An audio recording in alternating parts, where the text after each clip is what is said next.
রাসূল করিম সাল্লাল্লাহু আলাইহি ওয়াসাল্লাম 53 বছর বয়সে মক্কা শরীফ থেকে হিজরত করে মদিনা শরীফ চলে গেলেন। সেখানে যাওয়ার 6 বছর পরে স্বপ্নে দেখলেন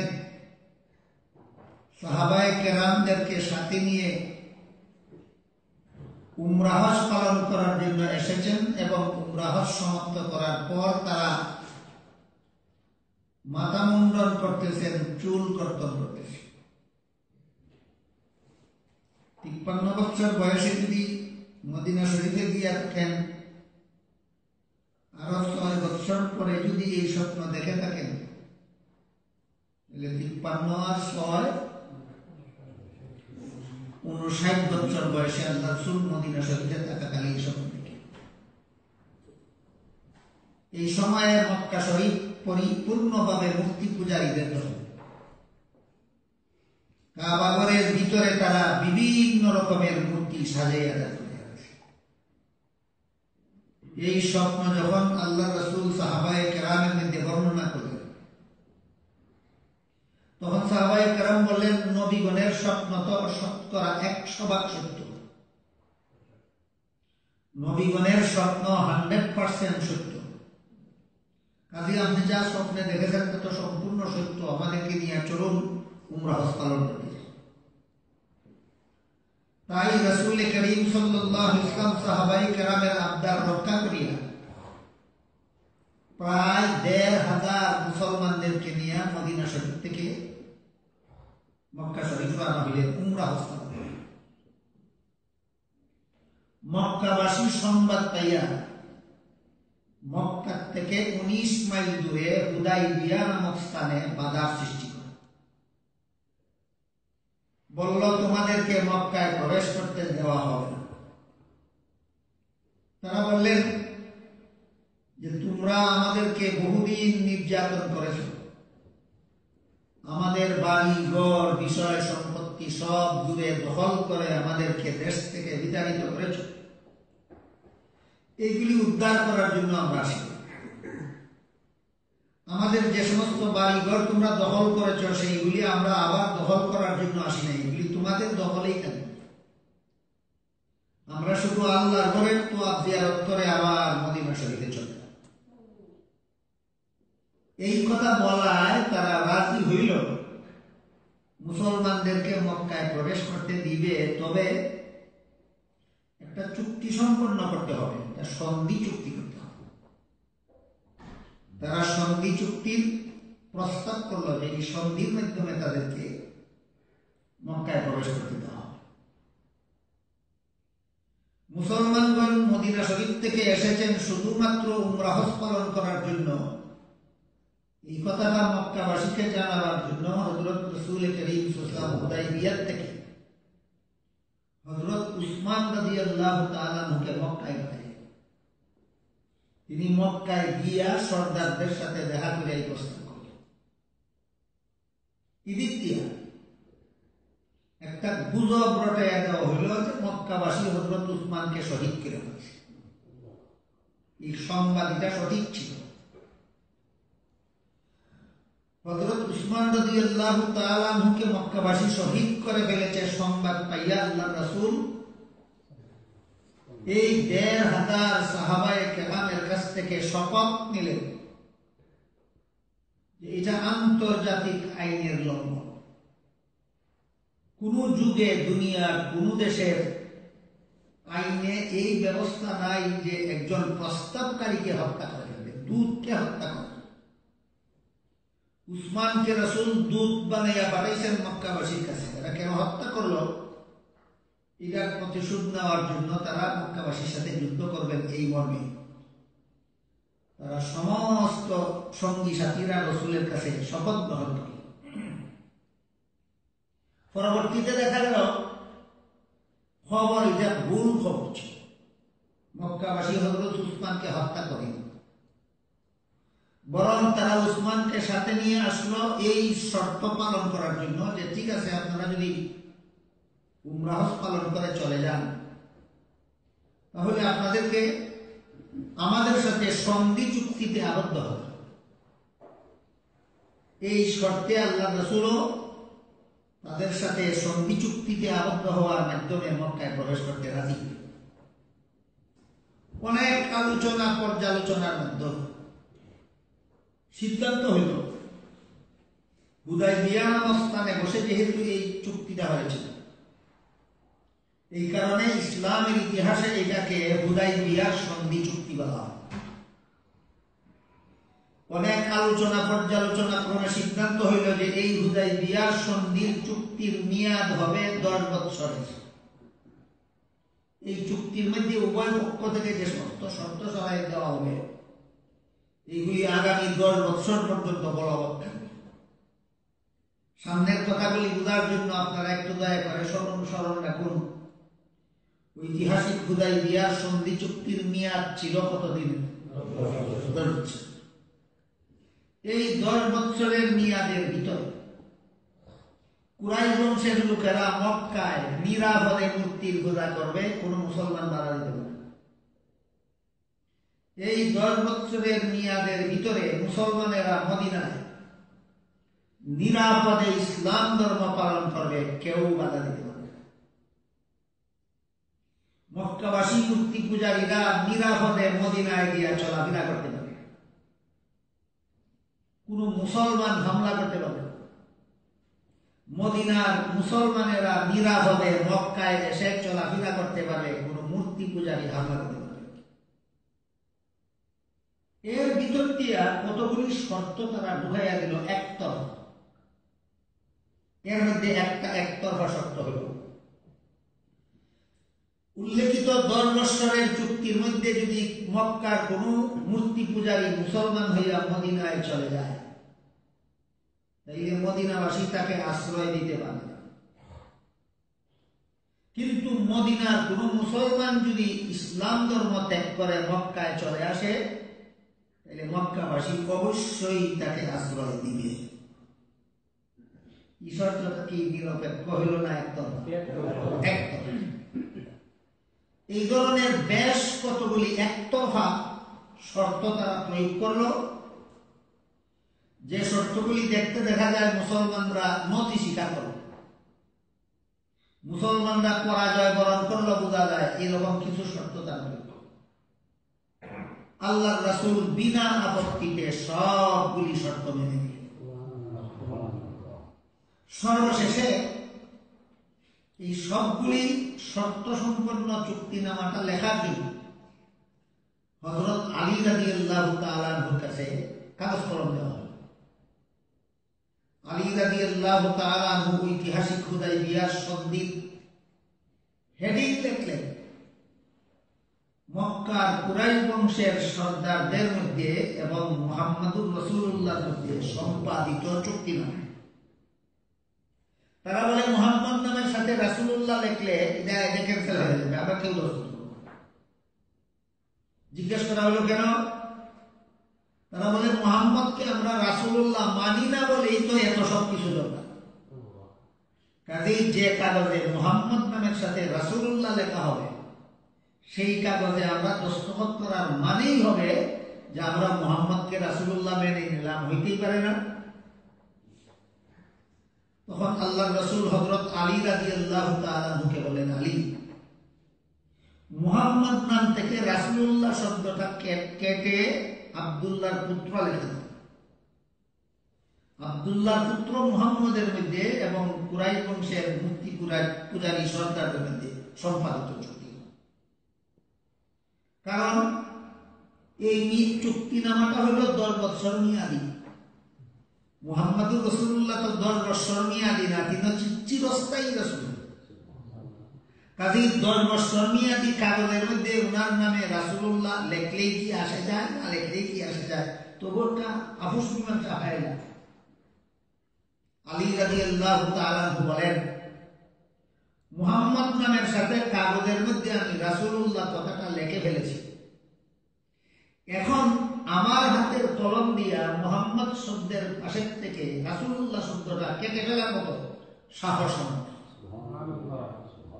তখন রাসূল বললেন, তোমার সাহস না থাকলে কাগজ কলম আমার হাতে দাও।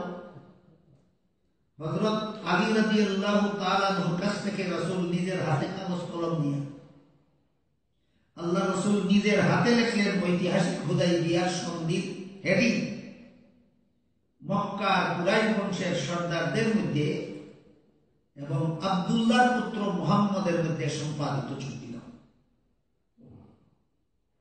এখানে আমি ঘটনার বাকি অংশ আপনাদের সামনে তুলে ধরার আগে এই আব্দুল্লাহর পুত্র শব্দটা সম্পর্কে দুই একটা কথা বলতে চাই। রাসূল করিম সাল্লাল্লাহু আলাইহি ওয়াসাল্লামের জন্মের পর থেকে একটানা 40 বছর পর্যন্ত সমাজের সর্বলোকে আব্দুল্লাহর পুত্র মুহাম্মদ বলত। কতদিন পর্যন্ত? 40। এই সমস্ত মূর্তি পূজারীরাই আব্দুল্লাহর পুত্র মুহাম্মদ বলত। 40 বছর পূর্ণ হওয়ার পর আল্লাহ যখন রাসূলের কাছে ওহী নাযিল করলেন, কুরআন নাযিল শুরু করলেন, তখন আল্লাহর পক্ষ থেকে আব্দুল্লাহর পুত্র মুহাম্মদ এর পরিবর্তে রাসূল মুহাম্মদ ঘোষণা দেওয়া হয়। আপনাদের লক্ষ্য রাখা দরকার সামনের কথাগুলি বোঝার জন্য। আব্দুল্লাহর পুত্র মুহাম্মদ হিসাবে তিনি কাদের কাছে পরিচিত ছিলেন? মূর্তি পূজারীদের কাছে। কতদিন? 40 বছর। 40 বছর পরে আল্লাহ তার নূতন পরিচয় প্রকাশ করলেন রাসূল মুহাম্মদ। এখানেই তাদের 40 বছর পর্যন্ত যে আব্দুল্লাহর পুত্র মুহাম্মদ বলে আসে ওইটা লেখলে তারা মানে মুহাম্মাদুর রাসূলুল্লাহ লেখলে মানে না। শেষ পর্যন্ত আল্লাহর রাসূল এদের চাপের মুখে বাধ্য হইয়া রাসূলুল্লাহ শব্দ বাদ দিয়া আব্দুল্লাহর পুত্র মুহাম্মদ লেখলেন। এটা কি খুশি হইয়া না চাপের মুখে? চাপের মুখে।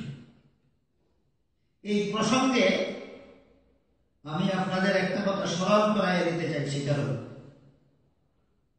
গত বছর কুখ্যাত লতিফ সিদ্দিকী আমেরিকার নিউ ইয়র্কে গিয়া মুহাম্মাদুর রাসূলুল্লাহর বিরুদ্ধে যে সমস্ত বেয়াদবিমূলক কথাবার্তা বলেছে, মুহাম্মাদুর রাসূলুল্লাহ একবারও বলেনি, বলেছে আব্দুল্লাহর পুত্র মুহাম্মদ। এক পর্যায়ে কুখ্যাত লতিফ সিদ্দিকী বলে আব্দুল্লাহর পুত্র মুহাম্মদ তার বংশধরদের রুজি রোজগারের ব্যবস্থা হিসাবে হজ প্রথা চালু করেছে। এখানে প্রথম কথা হলো আব্দুল্লাহর পুত্র মুহাম্মদ এটা মুমিন মুসলমানের ভাষা না বেদিন কাফিরের ভাষা?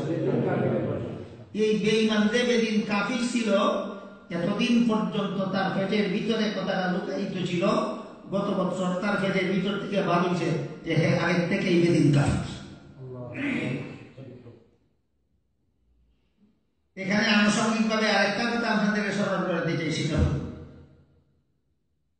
আরেকটা মুরতাদ বেদিন কাফির আছে আব্দুল গাফফার।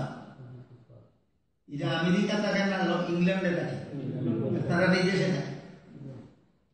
এই বেঈমানে কয় আল্লাহ একটা মূর্তির নাম আছে, এই নামে নামে আল্লাহর নাম রাখা আছে। রহমান একটা মূর্তির নাম আছে, এই নামে নামে আল্লাহর নাম রাখা আছে। গাফফার একটা মূর্তির নাম আছে, এই নামে নামে আল্লাহর নাম রাখা আছে। আমি যদি একটু সময়ের জন্য এই বেঈমানের কথাটা মেনে নেই যে গাফফার একটা মূর্তির নাম আছে, এই নামে নামে আল্লাহর নাম রাখা হয়েছে, তাহলে তোর নাম তো আব্দুল গাফফার, তখন আব্দুল গাফফারের অর্থ দাঁড়ায় মূর্তির দাস। তোর কথা মতো তোর নামের অর্থ মূর্তির দাস, তুই তো মূর্তির হকের কথা বলবি। আসলে মূর্তির নামে আর আল্লাহর নামে কতটুকু সম্পর্ক আছে বিষয়টা আমি আপনাদের একটু পরিষ্কার করতে চাই। মক্কার কুরাইশ বংশের সমস্ত মূর্তি পূজারীরা একটানা 40 বছর পর্যন্ত রাসূলকে সম্মান করছে, মর্যাদা দিছে, মাথায় রাখছে, মান্য করছে। যেদিন থেকে তিনি বললেন একমাত্র আল্লাহ ছাড়া আর কাউকে সিজদা করা যাবে না, সেদিন থেকে দুশমন। কিছুদিন পরে আল্লাহ আয়াত নাযিল করে বললেন তোমরা রহমানকে সিজদা করো। তখন তারা প্রশ্ন উঠাইল, মুহাম্মদ এতদিন বলল শুধুমাত্র আল্লাহ ছাড়া আর কাউকে সিজদা করা যাবে না, এখন আবার বলে রহমানকে সিজদা করতে হবে। রহমান লোকটা কে? একবার আল্লাহকে সিজদা করার পরে আবার রহমানকে সিজদা করলে যদি ঈমান নষ্ট না হয়, তাহলে আমরা একবার আল্লাহকে সিজদা করার পরে আবার মূর্তিকে সিজদা করলে ঈমান নষ্ট হবে কেন? এই প্রশ্ন। কি মনে করেন আপনারা এরা রহমান নামের সাথে পরিচিত ছিল, এই জন্য প্রশ্ন উঠাইছে? এরা রহমান নামটা চিনতই না। পরিষ্কার ভাষায় প্রশ্ন করলো, রহমান আবার কি? রহমানকে সিজদা করতে হবে কেন? শুধুমাত্র আল্লাহকে যদি সিজদা করতে হবে তাহলে রহমানকে সিজদা করতে হবে কেন? আর একবার আল্লাহকে সিজদা করার পরে আবার রহমানকে সিজদা করলে যদি ঈমান থাকে, তাহলে একবার আল্লাহকে সিজদা করার পরে আবার মূর্তিকে সিজদা করলে ঈমান থাকবে না।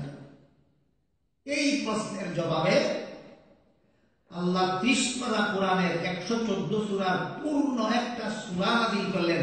সূরার নাম সূরা রহমান। এই সূরায় আল্লাহ সূরা রহমান নাম দিয়েছেন এই জন্য যে এই সূরার শুরু থেকে শেষ পর্যন্ত প্রত্যেকটা আয়াতে আয়াতে আল্লাহ শুধু রহমানের পরিচয় দিয়েছেন, কারণ মূর্তি পূজারীরা রহমান কাকে বলে জানত। কি বুঝলেন আপনারা? এই গাঞ্জা করে কয় কি আর আল্লাহ বলেন কি? এটা গাঞ্জা করবি না গাঞ্জা করব না? এই গাঞ্জা করে কয় আল্লাহ বলে আরেক নাম, মূর্তির নাম বলে আসিল রহমান, এই জন্য এই নামে নামে বলে আল্লাহর নাম রাখা হয়েছে। আর মূর্তি পূজারীরা কয় রহমান কার নাম আমরা চিনিও না, কাজেই রহমান কারে কারে কয় আগে পরিচয় দাও। তখন আল্লাহ রাব্বুল আলামিন সূরা রহমান নাযিল করে শুরু থেকে শেষ পর্যন্ত শুধুমাত্র রহমানের পরিচয় দিলেন। কেন? রহমান চিনত না, কাজেই রহমান মূর্তির নাম হয়ে থাকলে মূর্তি পূজারীরা চিনত না কেন? কথা বুঝলেন কিনা দেখুন। এবার আমি আমার মূল আলোচনা দিকে যাব। রাসূল করিম সাল্লাল্লাহু আলাইহি ওয়াসাল্লাম নিজের হাতে লিখলেন মক্কার কুরাইশ বংশের সর্দারদের মধ্যে এবং আব্দুল্লাহর পুত্র মুহাম্মদের মধ্যে সম্পাদিত চুক্তিনামা। সন্তুষ্ট হইয়া না চাপের মুঠে? চাপের মুঠে। হযরত আলী মুহাম্মদুর রাসূলুল্লাহ লিখেছিলেন, এরা এটা বাদ দিতে বাধ্য করেছে।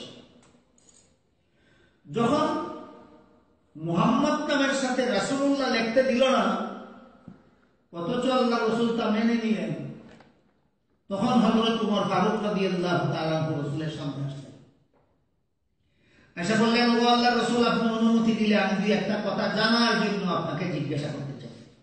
রাসূল বলেন, বলো, কি জিজ্ঞাসা করতে চাও? উমর বলেন, আপনি কি সত্যি আল্লাহর রাসূল? তিনি বলেন, হ্যাঁ। তিনি বলেন, হ্যাঁ। উমর বলেন, আপনাকে আমরা যারা রাসূল বিশ্বাস করেছি, আমরা কি সঠিক পথে আছি? রাসূল বলেন, হ্যাঁ। উমর জিজ্ঞাসা করেন, আপনাকে যারা মুহাম্মদুর রাসূলুল্লাহ মানে না, এরা কি ভুল পথে আছে? রাসূল বলেন, হ্যাঁ। এইবার উমর জিজ্ঞাসা করেন, আপনি যে স্বপ্নে দেখলেন আমরা নিরাপদে মক্কায় প্রবেশ করলাম এবং উমরা হজ পালন করলাম, স্বপ্নটা কি সত্য দেখেছেন? এখন এই প্রশ্নটা সুধা না কঠিন? এখন এই প্রশ্নটা সুধা প্রশ্ন নয়। মনে আছে আপনাদের কোন স্বপ্ন দিকে রওনা হয়েছিলেন? নিরাপদে মক্কায় প্রবেশ করেছেন। এখানে আবদ হইল কেন? এই প্রশ্নের জবাবে রাসূল হ্যাঁ না বলেন মত আমার স্বপ্নটা এই বছরই ফল দেয়, এমন কথা কি আমি তোমাকে বলেছি? উমর আমি স্বপ্ন সঠিক দেখছি না বিঠিক দেখছি এটা পরে প্রশ্ন করো, আমার স্বপ্ন এই বছরই ফল দেয় এমন কথা তো আমি তোমাকে বলি।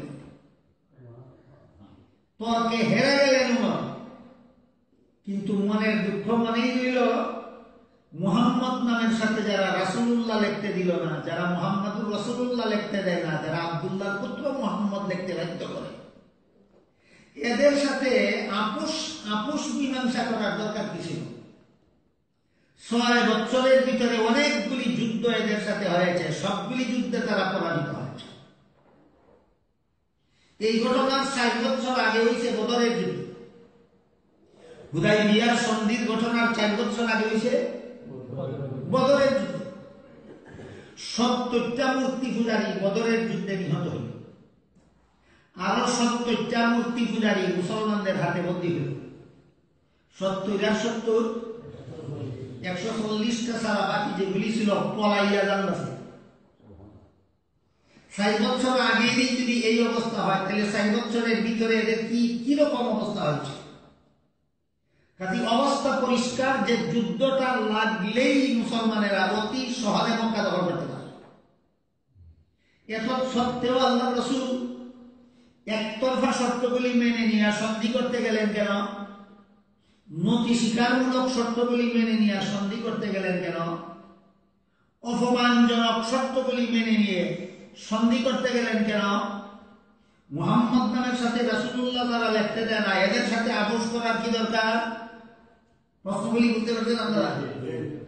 এই সবগুলি প্রশ্ন সাহাবায়ে কেরামের মনের ভিতরে রইল, কিন্তু রাসূল মেনে নিলে পরে আমরা মানি না বলার অধিকার কোন মুমিন মুসলমানের থাকে না। এই কারণে রাসূল মেনে নেওয়ার কারণে তারা মেনে নিতে বাধ্য, কিন্তু মনের দুঃখ মনেই রইল, মনের দুঃখ মনেই রইল। যেহেতু সাহাবায়ে কেরামের মনের মধ্যে দুঃখটা রইল, এই কারণে এই সন্ধি চুক্তি সম্পন্ন করে মদিনায় ফিরে যাওয়ার পথে আল্লাহ পাক রব্বুল আলামিন পূর্ণ একটা সূরা নাযিল করেছেন, সূরাতুল ফাতহ। এই সূরার শেষের দিকের এক আয়াতে আল্লাহ পরিষ্কার উল্লেখ করে দিয়েছেন মুহাম্মাদুর রাসূলুল্লাহ, অর্থাৎ হে আমার নবীর সঙ্গী সাথীরা, 10 বছর মেয়াদী চুক্তিনামায় মুহাম্মাদুর রাসূলুল্লাহ লিখতে দিল না, এই জন্য তোমাদের মনে দুঃখ। আমার কোরআন 10 বছর মেয়াদী নয়, চিরস্থায়ী কোরআনে আমি আয়াত নাযিল করে দিলাম মুহাম্মাদুর রাসূলুল্লাহ। সুবহানাল্লাহ। কিন্তু এর বড় প্রশ্ন বাকি থাকে, কি দরকার ছিল মেনে নেওয়া? মুফাসসিরিনে কেরাম এর জবাবে, যুদ্ধ হইলেই মুসলমানেরা সহজে মক্কা দখল করতে পারত, তাহলে যুদ্ধ না করলে আপুসে এই নতি স্বীকারমূলক শর্তগুলি মেনে নিলেন কেন? মুহাম্মদুর রাসূলুল্লাহ কেটে আব্দুল্লাহ পুত্র মুহাম্মদ লিখে এইভাবে এদের সাথে আপোষ করার কি দরকার ছিল? কেন রাসূল মেনে নিলেন এইগুলি, এই নতি স্বীকারমূলক প্রস্তাবগুলি? এর সর্বমোট 6টা জবাব তাফসীরের কিতাবে লেখা আছে। আল্লাহ রাসূল এত সমস্ত নতি স্বীকারমূলক একতরফা প্রস্তাবগুলি ঐতিহাসিক হুদাইবিয়ার সন্ধির ক্ষেত্রে কেন মেনে নিলেন, এর সর্বমোট জবাব তাফসীরে কয়টা লেখা আছে? আমি আজকের মতো একটা দুইটা জবাবের কথা কই দেখি, কই আমি শেষ করা যায়। 1 নম্বর জবাব, এই ঘটনার, হুদাইবিয়ার সন্ধির ঘটনার কয়েক হাজার বছর আগে রাসূলের পূর্বপুরুষদের মধ্যে হযরত ইব্রাহিম আলাইহিস সালাম দুনিয়াতে এসেছেন। কয়েকশো বছর পূর্বে না, কয়েক হাজার বছর, কয়েক হাজার বছর পূর্বে হযরত ইব্রাহিম আলাইহিস সালাম দুনিয়াতে এসেছিলেন। ইব্রাহিম আলাইহিস সালাম দুনিয়াতে আসার আগে নূহ আলাইহিস সালাম দুনিয়াতে এসেছিলেন। নূহ আলাইহিস সালামের যুগে একটা গজবের পানির বন্যা দিয়া আল্লাহ সারা দুনিয়া ধ্বংস করে দিয়েছে।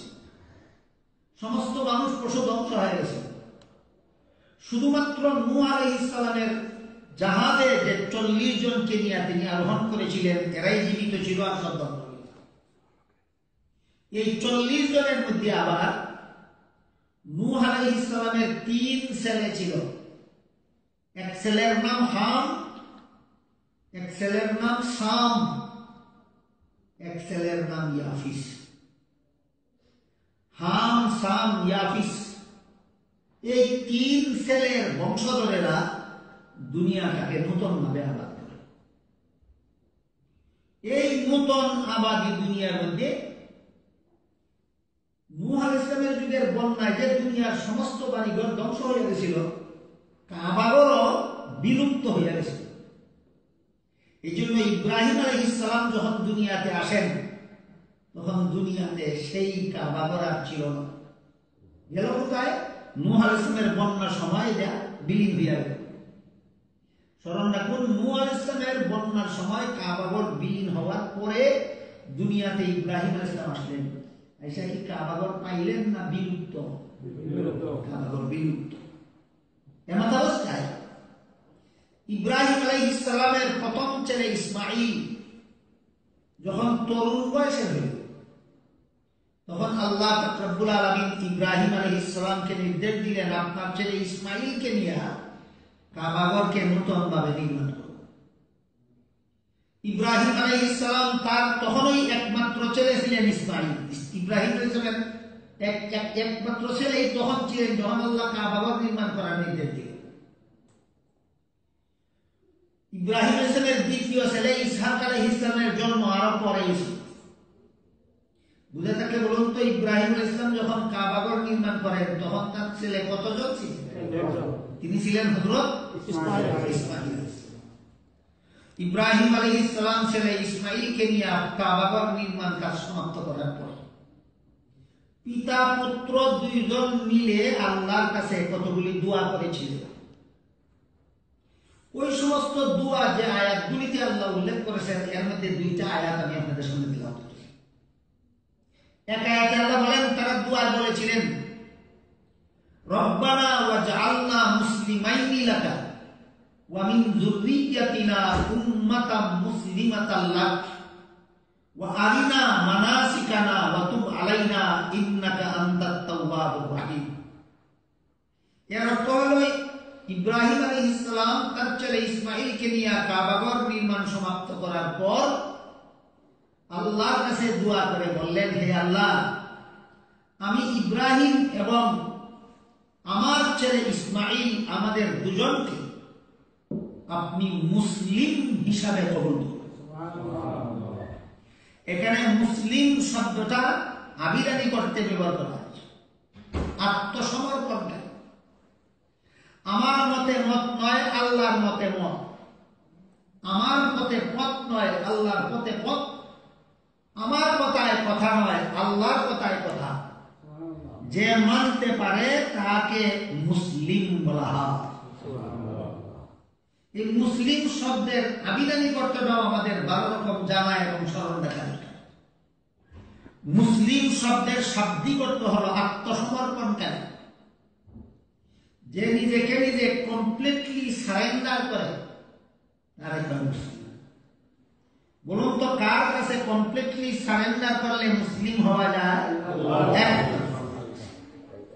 তাই তারা দুজন আল্লাহর কাছে দোয়া করলেন, রব্বানা ওয়াজআলনা মুসলিমাইনি লাক, হে আল্লাহ, আমি ইব্রাহিম আর আমার ছেলে ইসমাঈলকে মুসলিম হিসাবে কবুল করুন। ওয়া মিন যুররিয়্যাতিনা উম্মাতাম মুসলিমাতাল লাক, আর আমাদের দুজনের নেক্সট জেনারেশনকে আখিরি জমানার মুসলমান উম্মতের ফাউন্ডেশন হিসাবে করুন। সুবহানাল্লাহ। ওয়া মিন যুররিয়্যাতিনা উম্মাতাম মুসলিমাতাল লাক, আমাদের পরবর্তী প্রজন্ম যেন আখিরি জমানার মুসলমান উম্মতের ফাউন্ডেশন হয়। এটা হুদাইবিয়ার সন্ধির ঘটনার কয়েক হাজার বছর আগের কথা। তখনই আল্লাহ তাদের দুজনের দোয়া কবুল করে ফেলেছিল যে ইব্রাহিম আলাইহিস সালাম এবং ইসমাঈল আলাইহিস সালামের নেক্সট জেনারেশন হবে আখিরি জমানার মুসলমান উম্মতের ফাউন্ডেশন। আর এই নেক্সট জেনারেশন যারা মুসলমান উম্মতের ফাউন্ডেশন হবে, আল্লাহর কাছে তারা দুজনে আরো দোয়া করে বলেন, রব্বানা ওয়া বা'স ফীহিম রাসূলান, তাদের মধ্যে আমি ইব্রাহিম আর আমার ছেলে ইসমাঈলের পরবর্তী বংশধরের যারা মুসলমান উম্মতের ফাউন্ডেশন হবে, এদের মধ্যে আখিরি জমানার নবী জন্ম দিয়ে ওঠা। রাসূলাম মিনহুম ইয়াতলু আলাইহিম আয়াতিকা ওয়া ইউআল্লিমুহুমুল কিতাবা ওয়াল হিকমাতা ওয়া ইউযাক্কিহিম, যে রাসূল উম্মতকে হেদায়েত করবেন চারটা দায়িত্ব পালনের মতো।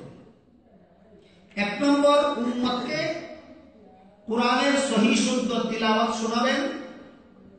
দুই নম্বর, উম্মতকে কোরআন শিক্ষা দিবেন। তিন নম্বর, উম্মতকে হাদিস শিক্ষা দিবেন। চার নম্বর, উম্মতের আত্মাকে পবিত্র করে দিবেন। আল্লাহ তখন ওই দোয়া কবুল করে নিয়েছে।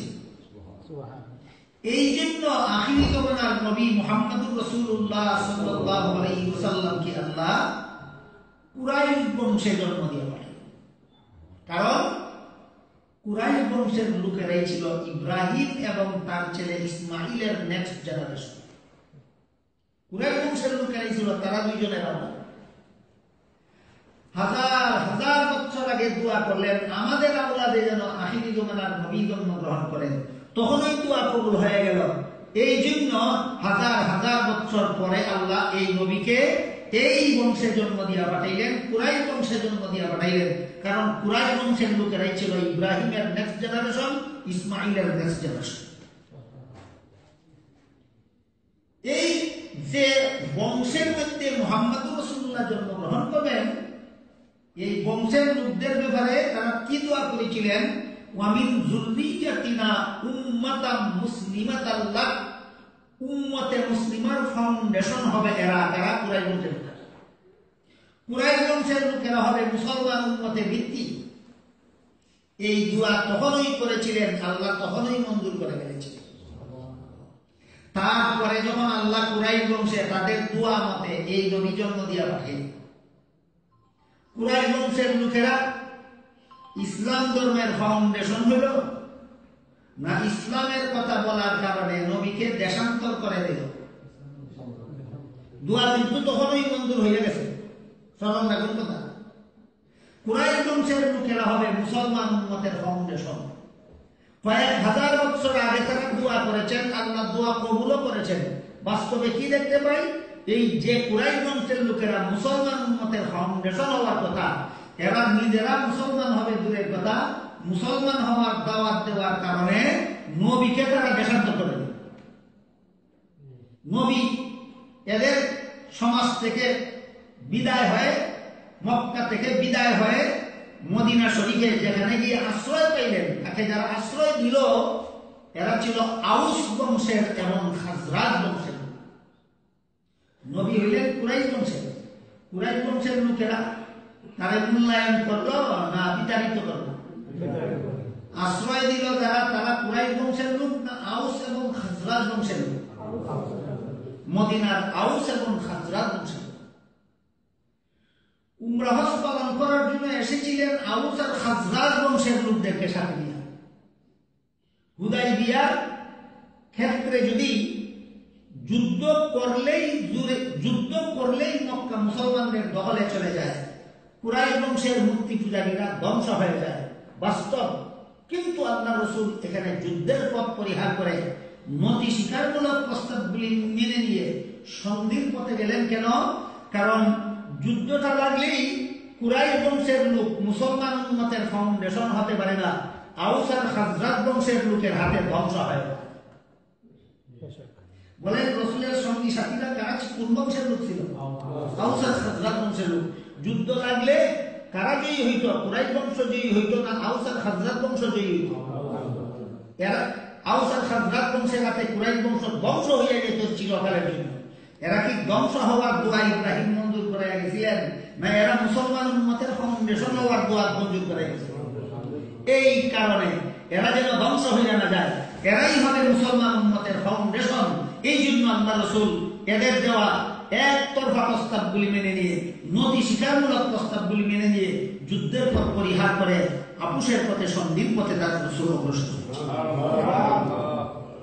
যে ছয় কারণে আল্লাহ রাসূল ঐতিহাসিক হুদাইবিয়ার সন্ধির ক্ষেত্রে নতি স্বীকারমূলক প্রস্তাবগুলি মেনে নিয়েছিলেন, কত কারণে? এর মধ্যে এই হলো একটা। দুই নম্বর কারণ হলো ইসলামে যুদ্ধের বিধান সহজে দেয় না।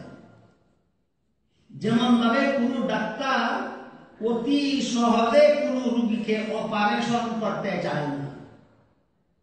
যখন কোন রোগীর শরীরে ক্যান্সার হয়ে যায় আর কোন ঔষধের দ্বারা সারে না, তখন শুধু আক্রান্ত অঙ্গকে অপারেশনের মাধ্যমে কেটে ফেলে দিতে হয়।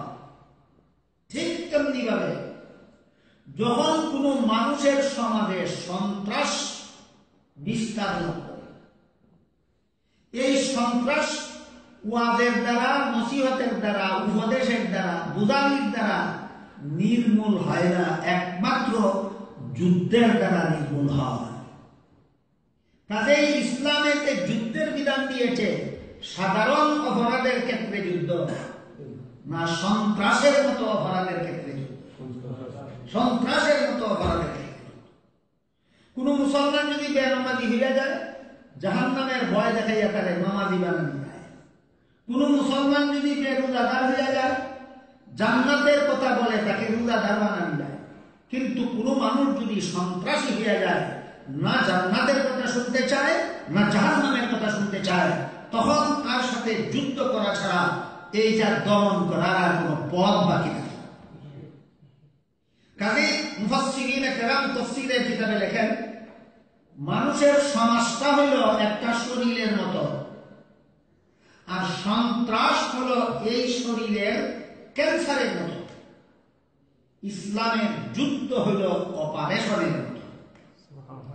সমাজ হইল শরীর, আর সন্ত্রাস হইল ক্যান্সার, আর যুদ্ধ হইল তার অপারেশন। যুদ্ধ হইল তার অপারেশন।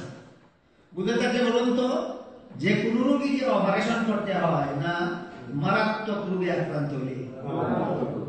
এই কারণে ইসলামে যতক্ষণ পর্যন্ত নিশ্চিতভাবে ক্যান্সার ধরা না পড়ে, ততক্ষণ পর্যন্ত যুদ্ধকে এড়াইয়া চলতে চায়।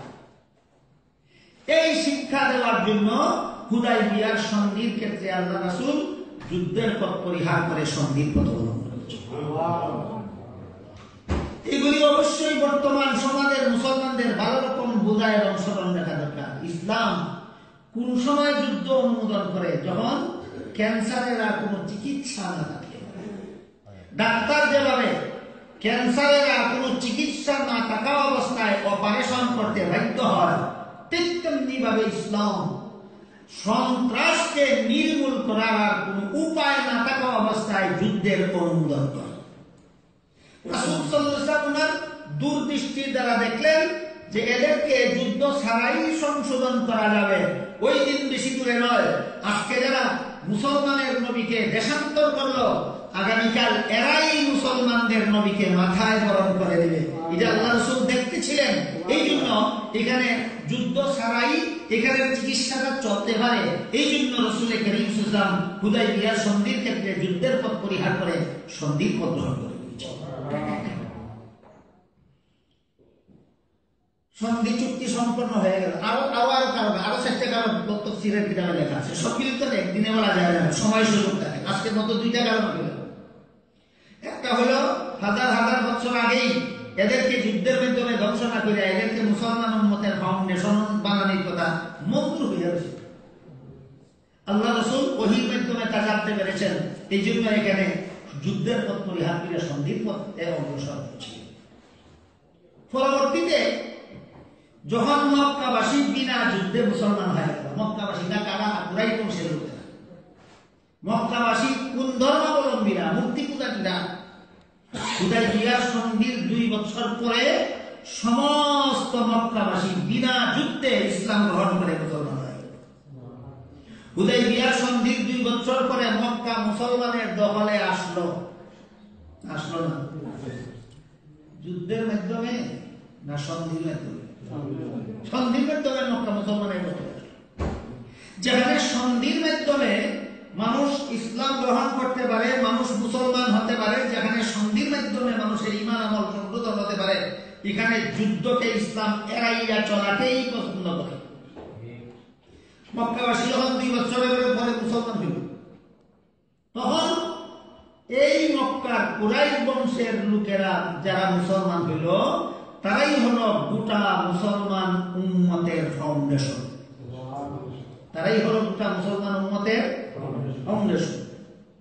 আপনারা বুঝে থাকলে বলুন, মদিনার আউস বংশের লোকেরা মুসলমান উম্মতের ফাউন্ডেশন হলো, মদিনার খাজরাজ বংশের লোকেরা মুসলমান উম্মতের ফাউন্ডেশন হলো, না মক্কার কুরাইশ বংশের লোকেরা মুসলমান উম্মতের ফাউন্ডেশন? এই মর্মে অন্য আয়াতে আল্লাহ রাসূল সাল্লাল্লাহু আলাইহি আল্লাহ রাব্বুল আলামিন বলেন, মুহাম্মদুর রাসূলুল্লাহ সাল্লাল্লাহু আলাইহি ওয়াসাল্লামের বংশকে সম্বোধন করে বলেন, মিল্লাতা আবিকুম ইব্রাহিম হুয়া সাম্মাকুমুল মুসলিমিন।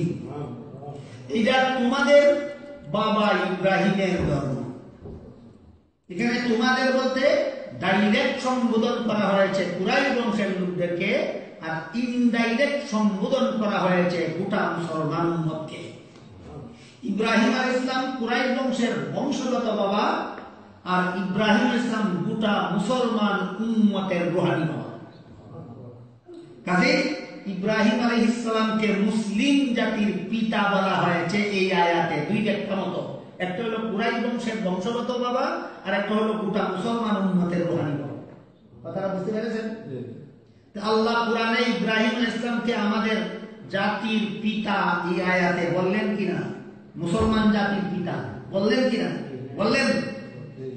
দুঃখের বিষয়, সৌদি আরবের দাম্মাম থেকে এক ফেতনাবাজ নাম মতিউর রহমান, সে প্রচার করে বেড়াচ্ছে ইব্রাহিম আলাইহিস সালাম মুসলমান জাতির পিতা নন।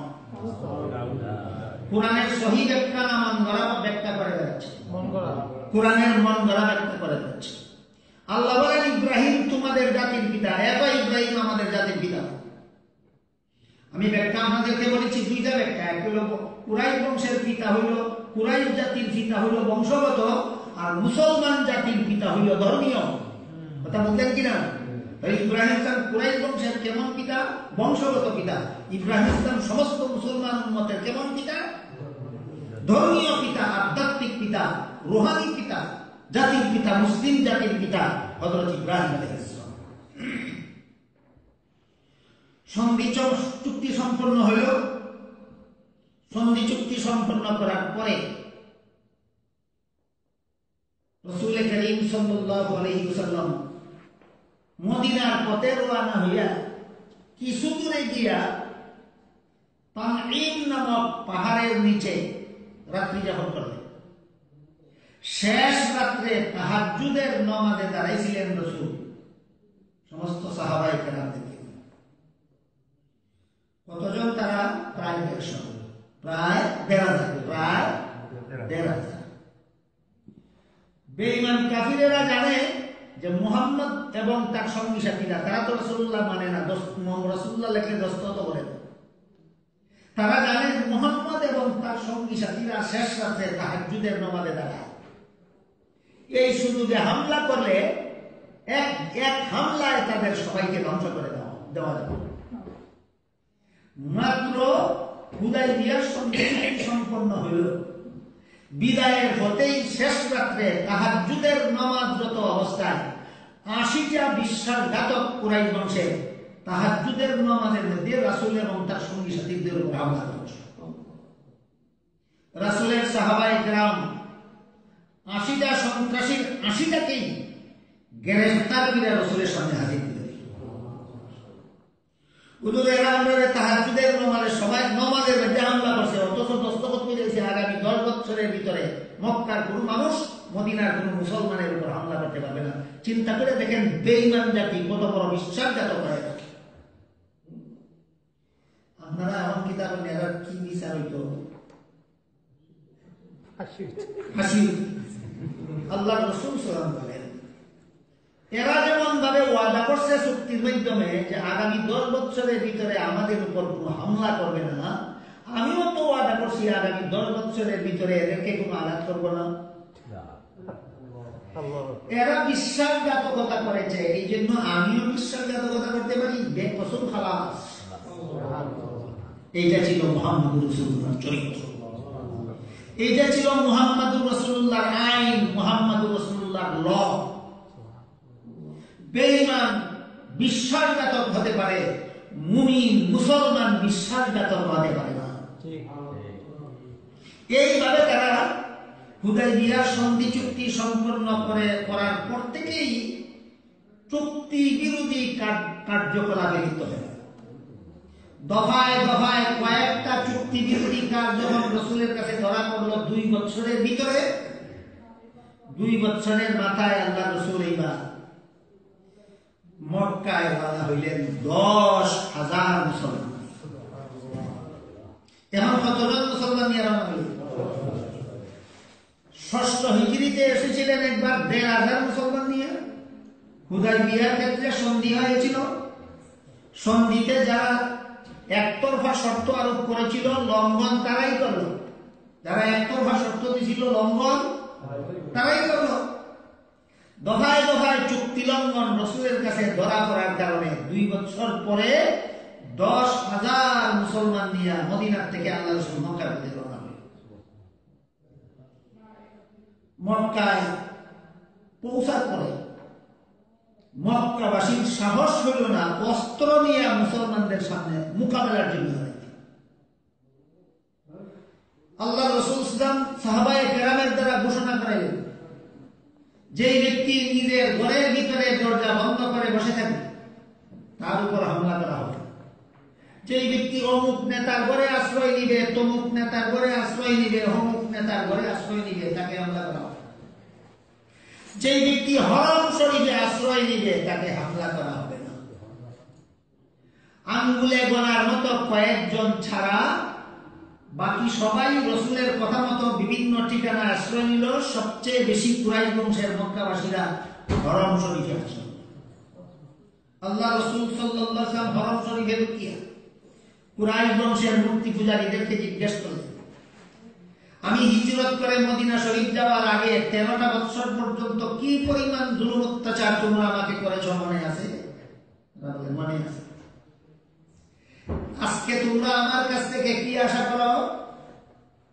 এরা বলে যে সারা জীবনই তোমাকে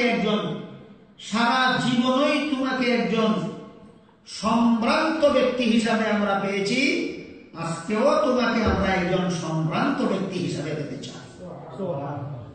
রাসূল করিম সাল্লাল্লাহু আলাইহি ওয়াসাল্লাম বলেন, দীর্ঘ 13 বছর পর্যন্ত যত জুলুম অত্যাচার নির্যাতন তোমরা করেছিলে সব ঘোষণা শুনিয়া সমস্ত মক্কাবাসী কলেমা পড়ে মুসলমান। সামান্য একটু রাসূলের জীবন ইতিহাস থেকে, সিরাত কনফারেন্সে রাসূলের সিরাত থেকে সামান্য একটু আবার আপনাদেরকে দিলাম, বুঝে থাকলে বলুন। মুসলমানেরা মক্কা জয় করেছিল তলোয়ারের জোরে না ইসলামের আদর্শের জোরে? সিরাতুন নবী, নবীর জীবন আদর্শ, নবীর জীবনীর ইতিহাস শুনিয়া আমরাও যদি নবীর আদর্শে আদর্শবান হতে পারি, আমাদেরকে দেখেও বর্তমান দুনিয়ার বেঈমানেরা মুসলমান হতে বাধ্য। কিন্তু দুঃখের বিষয়, বর্তমান দুনিয়ার বেশিরভাগ মুসলমানকে দেখলে কোন বেঈমানে ইমানদার হওয়ার ইচ্ছা থাকলেও আর ইমানদার। কিসের কারণে? আমাদের চরিত্রের কারণে। কাজেই আমাদের রাসূলের চরিত্রে চরিত্রবান হওয়া দরকার। যে সিরাত সম্মেলনের সর্বশেষ শিক্ষা, আমাদেরকে রাসূলের চরিত্রে চরিত্রবান হওয়া দরকার। যে চরিত্র দেখে মক্কাবাসী তখন মুসলমান হয়েছিল, আমরা যদি সেই চরিত্রে চরিত্রবান হতে পারি, সারা দুনিয়াবাসী মুসলমান হতে বাধ্য। বুঝে থাকলে বলুন, ইসলামের বিজয় তলোয়ারের দ্বারা হয় না চরিত্রের দ্বারা হবে? কার চরিত্রের দ্বারা? মুহাম্মদুর রাসূলুল্লাহ চরিত্রের দ্বারা। কাজী আল্লাহ পাক রব্বুল আলামিন আপনাদেরকে, আমাদেরকে সবাইকে রাসূলের চরিত্রে চরিত্রবান হওয়া সিরাত কনফারেন্স থেকে এই শিক্ষা গ্রহণ করার তৌফিক আল্লাহ দান করুন। সবাই বলুন আমিন। সুবহান রাব্বিকা রাব্বিল ইজ্জাতি আম্মা ইয়াসিফুন ওয়া সালামুন আলাল মুরসালিন ওয়ালহামদুলিল্লাহি রাব্বিল আলামিন।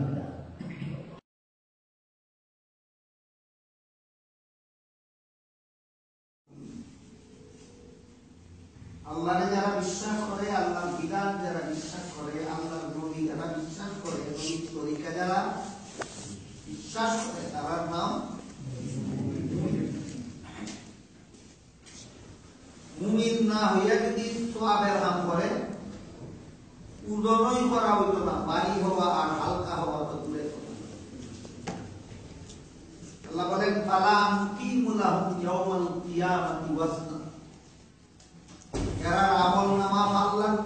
হইতো না উড়ন্ত রকেট। তাহলে সওয়াবের ওজন ভারী হওয়ার প্রথম কোয়ালিটি হইল ঈমান। সওয়াবের কাম করনেওয়ালা যদি মুমিন হয়, তার যদি ঈমান থাকে। 2 নম্বর কোয়ালিটি হইল সহি নিয়ত। সহি নিয়তে যদি সওয়াবের কাম করে তাহলে ওজন ভারী হইল। গলত নিয়তে যদি সওয়াবের কাম করে, এই সওয়াবের কাম হইল। এই সহি নিয়ত আর গলত নিয়তের ব্যাখ্যা হইল, আমি সওয়াবের কাম করি আল্লাহরে খুশি করার লাগি, কোনো মানুষের দেখাইয়া তার মারহাবা হবে।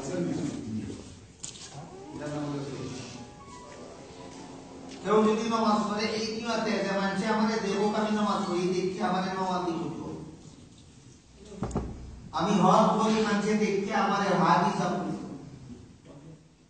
আমি এলিম শিখি মানুষের জানিয়ে আমারে আলিম করব, নিয়ত সহি নাই, নিয়ত গলত।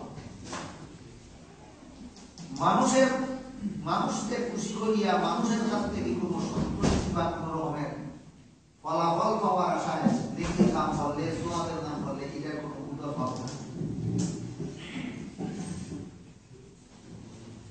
এই ব্যাপারে একটা হাদিসে আল্লাহ রাসূল 3টা উদাহরণ দিয়ে বলেছেন, গলত নিয়তে সওয়াবের কাম করলে ফলাফল কি হবে। আল্লাহ রাসূল ফরমায়েন, হাসরের মাঠে আল্লাহ একজন শহীদকে জিগাইবা তোমরা কিতা আমল করিবে। এরা বলবো আল্লাহ তোমার রাস্তায় লড়াই করিয়া গলা কাটাইয়া শহীদ দিছি, জান দিছি। এই কথা হওয়ার সাথে সাথে আল্লাহ ফিরিস্তারে কইবা, ও ফিরিস্তা, ই শহীদের ঠ্যাঙ্গ জিঞ্জির দিয়া বান্ধ আর উল্টা হেসরাইয়া জাহান্নামে। শহীদ আল্লাহর কাছে জানতে চাইবে আমার কি অপরাধ, তোমার রাস্তায় জান দিলাম।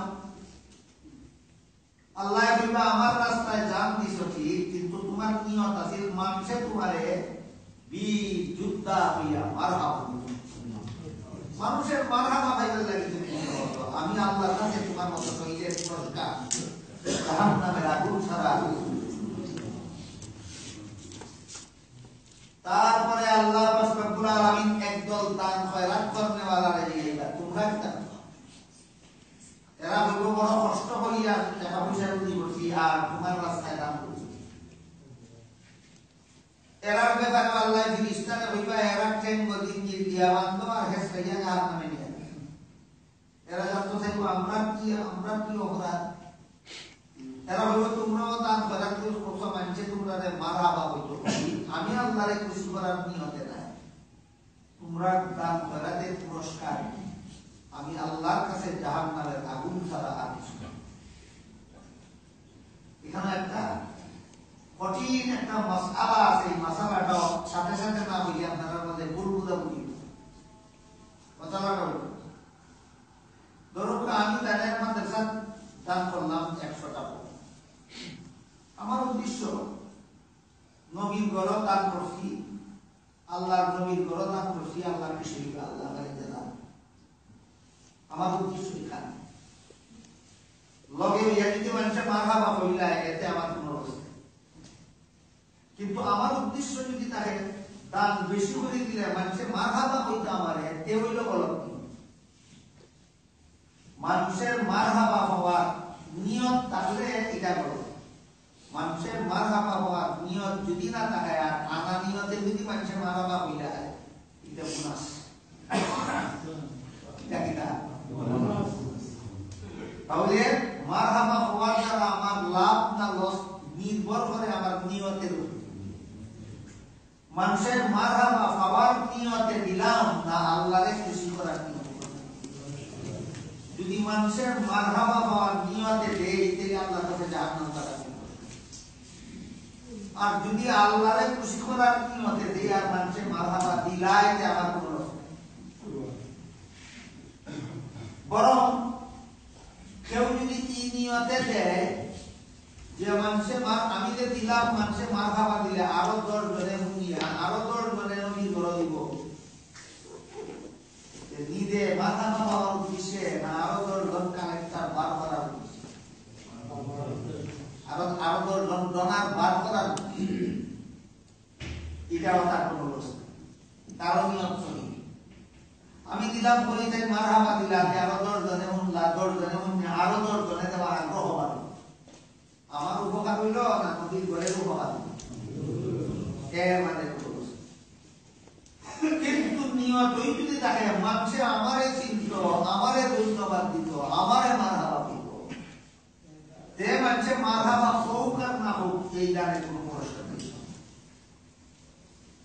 এই কারণে হাদিস শরীফে আল্লাহ রাসূল বলেন, একদল দান খয়রাত করনেওয়ালা এরা মানুষের মারহাবা করার উদ্দেশ্যে দান করছে, এরারে আল্লাহ বিমা তোমরা পুরস্কার, দানের পুরস্কার আমি আল্লাহর কাছে জাহান্নামে রাখব। তার বাদে আল্লাহ একদল আলী সুরে দিগাইবা তোমরা দান করো, তারা হইবা সারা জীবন তোমার কথা হলে তোমার কথাও নাই। আল্লাহ ফিরিস্তারা হইবা এই সমস্ত আলী মহলদের পাও দিগির দিয়া বান্ধ আর হেসরাইয়া জাহান্নামে। আলী মহলদের দিগাইবা আমরা কি অপরাধ? আল্লাহ হইবা তোমরা আমার সবালা আমার বন্দারে আমার কথা শুনে, তোমরা নিয়ত ভালো আছিল না, আমার বন্দারে আমার কথা শুনাইয়া আমি আল্লাহ খুশি হইব, এটা তোমার নিয়ত আছিল না। নিয়ত আছে তুমি বন্দারে খুশি হইয়া তারারে তোমার ভক্ত বানাই যায়। তোমার মতো আলিমের পুরস্কার আমি আল্লাহর কাছে জাহান্নামে রাখব। এই হাদিসের মধ্যে দেখা গেল একদল শহীদ গেল জাহান্নামে, একদল দান খয়রাত করনেওয়ালা গেল জাহান্নামে, একদল আলিম গেল জাহান্নামে। আমলের অভাবে না শহীদিয়তের অভাবে? কাজেই নেক আমলের সওয়াব উদন্দার হওয়ার জন্য, বাড়ি হওয়ার জন্য 2 নম্বর শর্ত হইল শহীদিয়ত। 1 নম্বর কোয়ালিটি হইল ঈমান, 2 নম্বর কোয়ালিটি হইল শহীদিয়ত। 3 নম্বরটা হইল নবীর সুন্নাত। নেক আমলটা যদি নবীর সুন্নাত মতে হয়, তাইলে উদন যত ভারী হবে, যদি সুন্নতের খেলাফ হয় তাইলে উদন তত হালকা হবে। সুন্নত আমলের মধ্যে সুন্নত 2 ভাগে হয়ে থাকে, একটা হলো আগাগোড়া আমল 2 সুন্নত, যেমন আসরের 4 রাকাত ফরজ নামাজের আগে 4 রাকাত সুন্নত নামাজ আছে, এটা আস্তাটা নামাজই সুন্নত। যোহরের 4 রাকাত ফরজ নামাজের আগে 4 রাকাত সুন্নত নামাজ আছে, এটা আগাগোড়া সমস্ত নামাজই সুন্নত। আর কোনটা আছে আমলটা ফরজ, তার একটা অংশ সুন্নত, যেমন ফজরের 2 রাকাত ফরজ নামাজ আমলটা কিটা ফরজ, কিন্তু এই ফরজ নামাজের মধ্যে নিয়ত করার সময় হাত তোলা সুন্নত, হাত বাঁধা সুন্নত, সেজদার জায়গায় নজর রাখা সুন্নত। আমলটা মূলত ফরজ, কিন্তু তার একটা অংশ আছে সুন্নত। আমলের মধ্যে সুন্নত 2 প্রকার হলো, একটা হলো সমূলে আমলটাই সুন্নত, আর একটা হলো আমলটা ফরজ কিন্তু তার বিভিন্ন অংশ সুন্নত। 2টার 2 বিধান। আমলটাই যদি সমূলে সুন্নত, এই সুন্নত কোন হামলা লাগবো? হাসরের মাঠে আল্লাহ পাক রব্বুল আলামিন বান্দার কোন ফরজ আমলের মাঝে যদি ত্রুটি গিয়ে ফেরেশতারা কইবা একটা ফরজের ত্রুটির কাফারা দাও 70টা সুন্নত দিবে। একদিন ঘুম ভাঙছে না, ফজরের 2 রাকাত ফরজ নামাজ টাইমলি বর্তারা করতে, রাকাত ফরজ নামাজের ত্রুটি হলো 2 রাকাত। আল্লাহ ফেরেশতারা হুকুম দিবা তার আমলনামাত 140 রাকাত সুন্নাত নামাজের সওয়াব লেখা আছে। এই 140 রাকাত সুন্নাত নামাজের দ্বারা ফজরের 2 রাকাত ফরজ নামাজের ক্ষতিপূরণ দেওয়া হবে। যে সুন্নতের আমলটা ওই আগাগোড়া সুন্নত, এই সুন্নত আসরের মাঠে কোন কাজে লাগবে? প্রতি 70টা সুন্নত দিয়া একটা ফরজের ক্ষতিপূরণ দেওয়া হবে। কথা বুঝা নিতে বুঝি থাকলে সুন্নত আমলেও কি আমরা অবহেলা করতাম পারি? গুরুত্ব দিয়া আগ্রহের সাথে আমল করা দরকার। না আমরা কোনো ফরজও কোনোদিন ত্রুটি হয় না, কোনোদিন গুণের কারণে কি ফজরের 2 রাকাত নামাজ কাজা হচ্ছে না? এক একটা ফরজের কাফারা দেওয়া হবে হাসরের বিচারে, কতটা সুন্নাত দিয়া, 14টা সুন্নাত দিয়া। যে কোন সুন্নাত? যে সুন্নাত আমলটা আগাগোড়া আমলই সুন্নাত, এরকম 70টা সুন্নাত আমলের দ্বারা একটা ফরজ আমলের ক্ষতিপূরণ দিয়াও আল্লাহ বান্দাকে নাজাত দেওয়ার বলেছেন। আর যদি অবস্থা এমন হয় যে আমলটা সমূলে সুন্নাত নাই, আমলটা আসলে ফরজ, কিন্তু তার বিভিন্ন অংশ সুন্নাত, ফজরের নামাজের 2 রাকাত ফরজ নামাজ, তারাবির মাঝে সুন্নাত আছে, রুকুর মাঝে সুন্নাত আছে, সিজদার মাঝে সুন্নাত আছে, কুয়ার মাঝে সুন্নাত আছে। বুঝি দেখতে হোক আমলটাও সুন্নাত না তার বিভিন্ন অংশ সুন্নাত।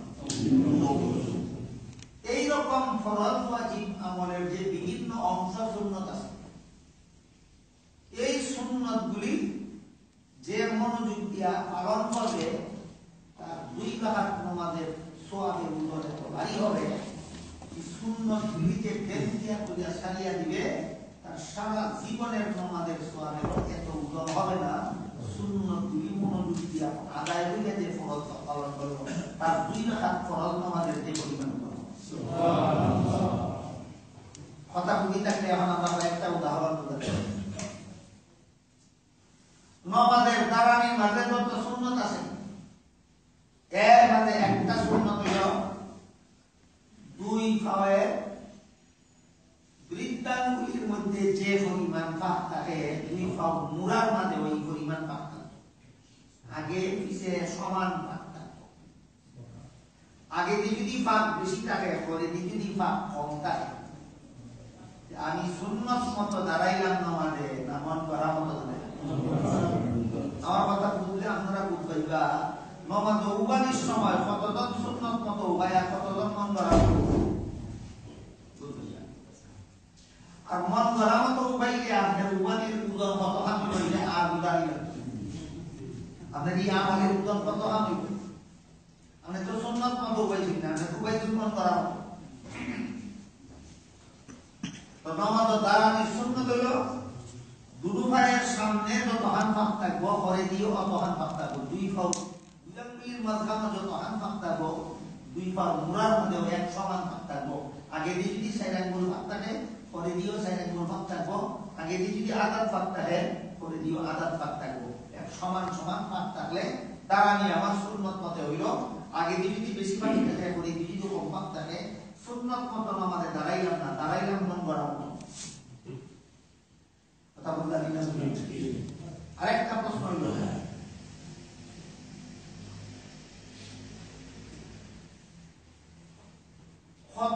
সামনে নিচে সমান ফাঁক থাকতো সুন্নাত, কিন্তু থাকতো কত হান ফাঁক, সর্বমোট কত হান ফাঁক থাকতো? সর্বমোট 4 আঙ্গুল ফাঁক থাকতো, না 6 আঙ্গুল ফাঁক থাকতো, না আদাত ফাঁক থাকতো, না 1.5 ফাঁক থাকতো? এর কোন সুনির্দিষ্ট পরিমাণ কোন হাদিসে উল্লেখ নেই। সুনির্দিষ্ট পরিমাণ কোন হাদিস উল্লেখ নেই। হাতে হাতেই যারা কোন হাদিস মানি আর কোনটা মানি না, তারা হইতে বা ফাঁক কথা না পায়। তুমি তো হাদিস ছাড়া কোনটা মানো না, যে ফাঁক কত হান না পায়, কত হান ফাঁক থাকতো কোন হাদিস তো নাই। কথা বুঝানি না? বুঝা দেখালে ফাঁক কত হান থাকতইব, এটা অন্য হাদিসের বিবরণের দ্বারা বার করা লাগবে। পরিষ্কার ভাষায় যখন 4 আঙ্গুল না 6 আঙ্গুল না আদাত না 1.5, এটা যখন হাদিসে উল্লেখ নাই, কাজে এই ব্যাপারে যত হাদিস আছে সকল হাদিস সামনে লইয়া এই হাদিসের বিবরণের দ্বারা বার করা লাগবে কত হান। না হলে তো তুমি উবাইতে পারতা না, তুমি আমি তো উবাইতে না, উবাইতে পারতা না, নামাজ জীবনে কোনদিন পড়তে পারতা। এই ব্যাপারে যত হাদিস আছে সমস্ত হাদিসের সারমর্ম হইল, এক হাদিসে আল্লাহ রাসূল ফরমায়, তারা এমন ভাবে দাঁড়াও যেন প্রতি 2 জনের মাঝখানে কোনো ফাঁক না থাকে। প্রতি 2 জনের মাঝখানে কোনো ফাঁক না থাকে। যদি 2 জনের মাঝখানে ফাঁক থাকে দাঁড়াও, আল্লাহ রাসূল ফরমায় এই ফাঁকের মাঝে শয়তান দাঁড়ায়। আমাদের কাতারা এমন ভাবে দাঁড়াইতাম যে 2 জনের মাঝখানে ফাঁক থাকতাম দাঁড়ায় আল্লাহ রাসূল বলেন শয়তান এক হাদিসে আর এক হাদিস তো পাওয়া গেল আল্লাহ রাসূল ফরমায় তোমরা কাতারে দাঁড়াইবা ফাঁক তোলা থাকতো না আমার শরীরে আপনার শরীরে যদি হয় না ভাগ বদলইব না শরীরে ভাগ বদলইব শরীরে ভাগ বদলইব আমার এদের শরীর আমার শরীর সইব এদের শরীর আমার শরীর সইব ভাগ থাকতো না কথা বোঝা দিতে যখন সইব শরীরে কেমন কেমন ভাবে সইত আর এক হাদিসে রাসূল করিম সাল্লাল্লাহু আলাইহি ওয়াসাল্লাম ফরমায় আমাদের কাতারে দাঁড়াইবা তোমার ডাইনের সাইডম্যানের শরীর হলে তোমার শরীর সইব তোমার বাবার সাইডম্যানের শরীর হলে তোমার শরীর সইব এমন লাগান সইত হইব যাতে তার কষ্ট না হয় টাকায় চাপ না লাগে নরম হইয়া দাঁড়াও তোমার দুটো সাইডম্যানের লগে নরম হইয়া দাঁড়াও শক্ত হইয়া দাঁড়াও নরম হইয়া দাঁড়াইলে কাছাকাছি হইয়া দাঁড়াইবা স্বাভাবিক এই আপাতত দুইটা হাদিস আমরা বলেছি এক হাদিসের দ্বারা বোঝা গেল আমার ডাইন সাইডের সেগমেন্টের লোক আমার শরীরে সইব আই দুইয়া না নরম হইয়া আমার বাম সাইডের সেগমেন্টের শরীর আমার শরীরে সইব রাতারাতি হইয়া না স্বাভাবিকভাবে এইভাবে যদি মিলিমিশে আমরা আমাদের কাটা দাঁড়াই তাহলে কতখান দুই পাও ভাগ করা যায় এইভাবে দাঁড়াইলে পাও কতখান ভাগ করা যায় কথাটা বুঝলে এইভাবে দাঁড়াইলে কতখান ভাগ করা যায় আমার ডাইন খানদের ডাইন বাজু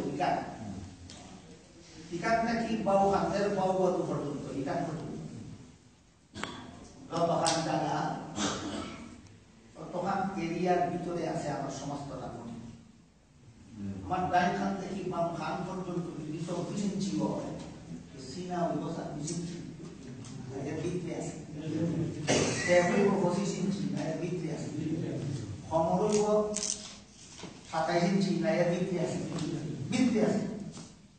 তোমার বডির সবচেয়ে বড় এরিয়া হইল এক খান থেকে আরেক খান পর্যন্ত ওই খাতা ইহান থেকে ইহান পর্যন্ত যদি তোমার 24 ইঞ্চি হয় খাতা তোমার 24 ইঞ্চি জায়গা আছে এখান থেকে ইহান পর্যন্ত যদি তোমার 26 ইঞ্চি হয় খাতা তোমার 26 ইঞ্চি জায়গা আছে এখান থেকে ইহান পর্যন্ত যদি তোমার 20 ইঞ্চি হয় খাতা তোমার 20 ইঞ্চি জায়গা আছে কথা বলা দিতে বলতে তাহলে আমার সিনা থাকবো 20 ইঞ্চির ভিতরে আমার পেট থাকবো 20 ইঞ্চির ভিতরে আমার কমর থাকবো 20 ইঞ্চির ভিতরে দুইটা পা উঠাইবো 20 ইঞ্চির বাইরে ভিতরে থাকবে তোমার বডি যদি 20 ইঞ্চি হয় 20 ইঞ্চির ভিতরে দুইটা পা যদি রাখো তাহলে যদি তুমি চিকন মানুষ হও সাইড অ্যাঙ্গেল ভাবতে আর যদি তুমি মোটা মানুষ হও তাহলে আলাদা করতে যতক্ষণ তোমার বডি অতখানের ভিতরে পা দুইটা রাখলে কমের মাঝে সাইড অ্যাঙ্গেল ভাবতে হয় বেশি মানে আঘাত পাতে হয় আঘাত থেকে বেশি করে পা হইতে পারে না তোমার এরিয়ার ভিতরে যদি তোমার পা রাখো আঘাতের বেশি পা হইতে পারে না আর সাইড অ্যাঙ্গেল থেকে কম পা হইতে পারে না সুতরাং সমস্ত হাদিসের আলোকে সাব্যস্ত হইল আমার দুই পাওয়ার মাঝখানে কতখান থাকবো কমপক্ষে সাইড অ্যাঙ্গেল বেশি থেকে বেশি তাইলে আমি সুন্নত মতে দাঁড়িয়ে এমন ভাবে যদি ঠ্যাং দুইটা সরাইয়া দিই যে আমার দুই ঠ্যাঙ্গের মাঝখানে ওই তাকাই দেয় না দুই পাওয়া দিলে তো আরো কত ইঞ্চি আরো 5 ইঞ্চি দিলে আরো 10 ইঞ্চি হইল 18 ইঞ্চি মাঝখানে ওই আর দুই পাওয়া দিল আরো 10 ইঞ্চি 18 ইঞ্চি আর 10 ইঞ্চি 28 ইঞ্চি আমার বডি তো 24 ইঞ্চি নিলাম জায়গা 28 ইঞ্চি আমার জায়গা নিলাম না সাইড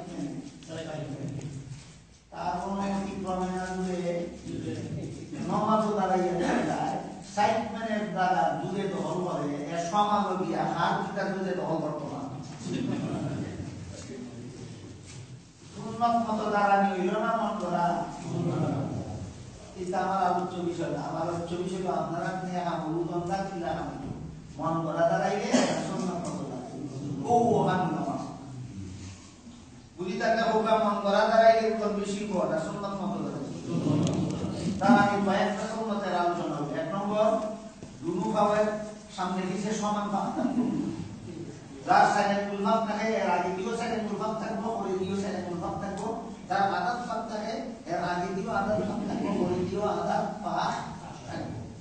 একজন মোটা মানুষ সাইডে মুলভাব করে পাওয়াটা একই করতো না, তার আদাত ভাগ লাগবে। একজন চিকন মানুষ সাইডে মুলভাব দিয়েও দাঁড়াইতে পারে। যদি আপনি দেড় ভাগ করে দিয়া দেয়, হাদিস শরীফে আল্লাহ রাসূল কিতাব আছে ভাগ রাখছো না। আমার টাকা তখন চেক দিলাম একটা এখানে আর একটা চেক দিলাম এখানে, আমার গাড়ি চেক দিলে আমার কত লাগতো কারো তো ওই জন্য একটা ভাগ লাইনটা যদি ওই একটা ভাগ বহু টেনশন আছে তাহলে এই ভাই আমার কত রাখতে পারবেন না, এখানে ওই একটা ভাগ আর দুই চেকের মাঝখানে আলাদা একটা ভাগ। রসুলের বলতে ভাগ একটাও একটু না আসনা কাটারও দেনি ওই রাখছে 3টা আসনা কাটারও দেখা যায় একটা ভাগ কথা নাই হারাচ্ছে ওটা ভাগ 3টা। তার গাইডলাইন দুয়ায় একটা ভাগ আছে 100 টাকার জায়গা আছে গাইডলাইন দুয়ায়, আর বাবা দুয়ায় আছে আরেকটা ভাগ আর 100 টাকার জায়গা আছে কেন, আর দুই টেন্ডের মাঝখানে মেন গেট বানাইছে এটা, মেন গেটে চলে দিছে আরেকটা আরেক 100 টাকার কথা বুঝা নেই না। এইভাবে উবাইলে না হাদিস মতো উবানি হইল না সুন্নাত মতো উবানি হইল না মন গড়া উবানি এখন প্রোগ্রাম দ্বারা যাব আসরের মাঠ নেক আমল দুজনই কিসের ভিত্তিতে সুন্নাত মতো, যে সুন্নাত মতো আমল করে তার 2 রাকাত নামাজের সওয়াবের উদ্দেশ্যে তওবাই হবে। যে মন গড়া মতো আমল করে তার সারা জীবনের নামাজের উদ্দেশ্যে হবে। আপনি কার মানুষ বেশি কি হবে সারা কোন দেশের মানুষ কি লেখা কারণে আমি তা বলি না, আমি বলি আর কি লেখা কারণে সুন্নাত। আপনার কথায় আমার কথায় সমান। আমরা বলি কোন দেশের মানুষ কি লেখা কারণে এটার নাম শরীয়ত না, কি লেখা কারণে সুন্নাত। আমি না আমি এটা আমার হওয়ার ব্যাপার না। কোন দেশের মানুষ কি লেখা কারণে এটা আমার দেখার ব্যাপার না, হওয়ার ব্যাপার। আমার হওয়ার ব্যাপার কি লেখা কারণে সুন্নাত এটা আমার হওয়ার ব্যাপার। কত দেশের মানুষ কত মত দাঁড়ায়। আজকে একজনে ইউটিউবের মধ্যে একজনে আমার দেখাই না যে এক দেশের মানুষ বলে মসজিদের ভিতরে আমাইয়া দুর্লক্ষী লইয়া না সইলে আর জিকির করবে। আমাদের বলবো অমুক দেশের মানুষ মসজিদে না সইলে আমরা কি পারতাম, এটা তো আমার ভাবার ব্যাপার। মসজিদের ভিতরে খেয়ে আমাইয়া না আছে আর কে ভুল বাজায় আর কে কি করে, এটা আমার দেখার ব্যাপার না। আমার ব্যাপার হইল যে শরীয়ত মতো মসজিদ দিয়া কেমনে চলতাম ভালো হওয়া কথা বুঝতে গেল। তার আমি সুন্নত এখন দেখেন নাক তোলার সুন্নত।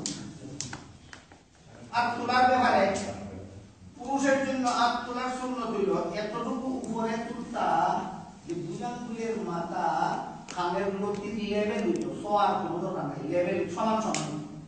বুজাঙ্গুলের মাথা কানের লতির সমান সমান হইল, এটা সুন্নত মত আমার হাত তোলা হইল। এর বেশি উপরে তুলিলেও হাত তোলা সুন্নত মত হইল না, যেমন করা মত হইল। এর নিচে আমাইয়া তুললেও হাত তোলা সুন্নত মত হইল না, যেমন করা মত হইল। পুরুষের জন্য। আর নারীর জন্য মধ্যের অঙ্গুলির মাথা কান্দের বরাবর তেমে লোকের লাগে সুন্নত মতো হাত তোলা হইল। আর আমি অত হাত তুললে সুন্নত মতো হাত তোলা হইল। হাত তোলার এক সুন্নত। হাত তোলার 2 নম্বর সুন্নত আঙ্গুল হলতের মাথা থাকতো সুদা উপমা, আঙ্গুল হলতের মাথা থাকতো সুদা উপমা তে সুন্নত মতো হাত তোলা। মাথা যদি দেখা হইয়া থাকে তে সুন্নত মতো হাত তোলা হইল না। এমনি দেখা হইল না, হেমনে দেখা হইল না, এমনি গেলেও না, এমনি গেলেও না। আঙ্গুলের মাথা আমার সুদা উপমা থাকে যদি আমি সুন্নত মতো হাত তুললাম। আর আঙ্গুলের সামনে যদি কিবলা থাকে তে আমার হাত তোলা সুন্নত। আগের থেকে যারা অভ্যাস নেই আস্তে আস্তে নিয়া দিলা হাত তুলতে পারতাম না, এটা ট্রেনিং লাগে। আমরা মনে করি যে সংসারের অলগানো ট্রেনিং লাগে, কিন্তু আল্লাহর নামে ট্রেনিং লাগে না, এটা একটা ভুল। যেমন লাহান সিগরি হিতে ট্রেনিং লাগে, যেমন লাহান টেইলারি হিতে ট্রেনিং লাগে, যেমন লাহান ডাক্তারি হিতে ট্রেনিং লাগে, ঠিক তেমনি ভাবে সুন্নত মতো নামাজ হিতে ট্রেনিং লাগে। আমি আপনারা দেখে জানতে চাই কি ট্রেনিং আমাকে দিব ভাই যে জানে না জানে এই সমস্ত একমাত্র সমস্ত বিষয় আমরা উস্তাদ হতে আমরা শুধু হালন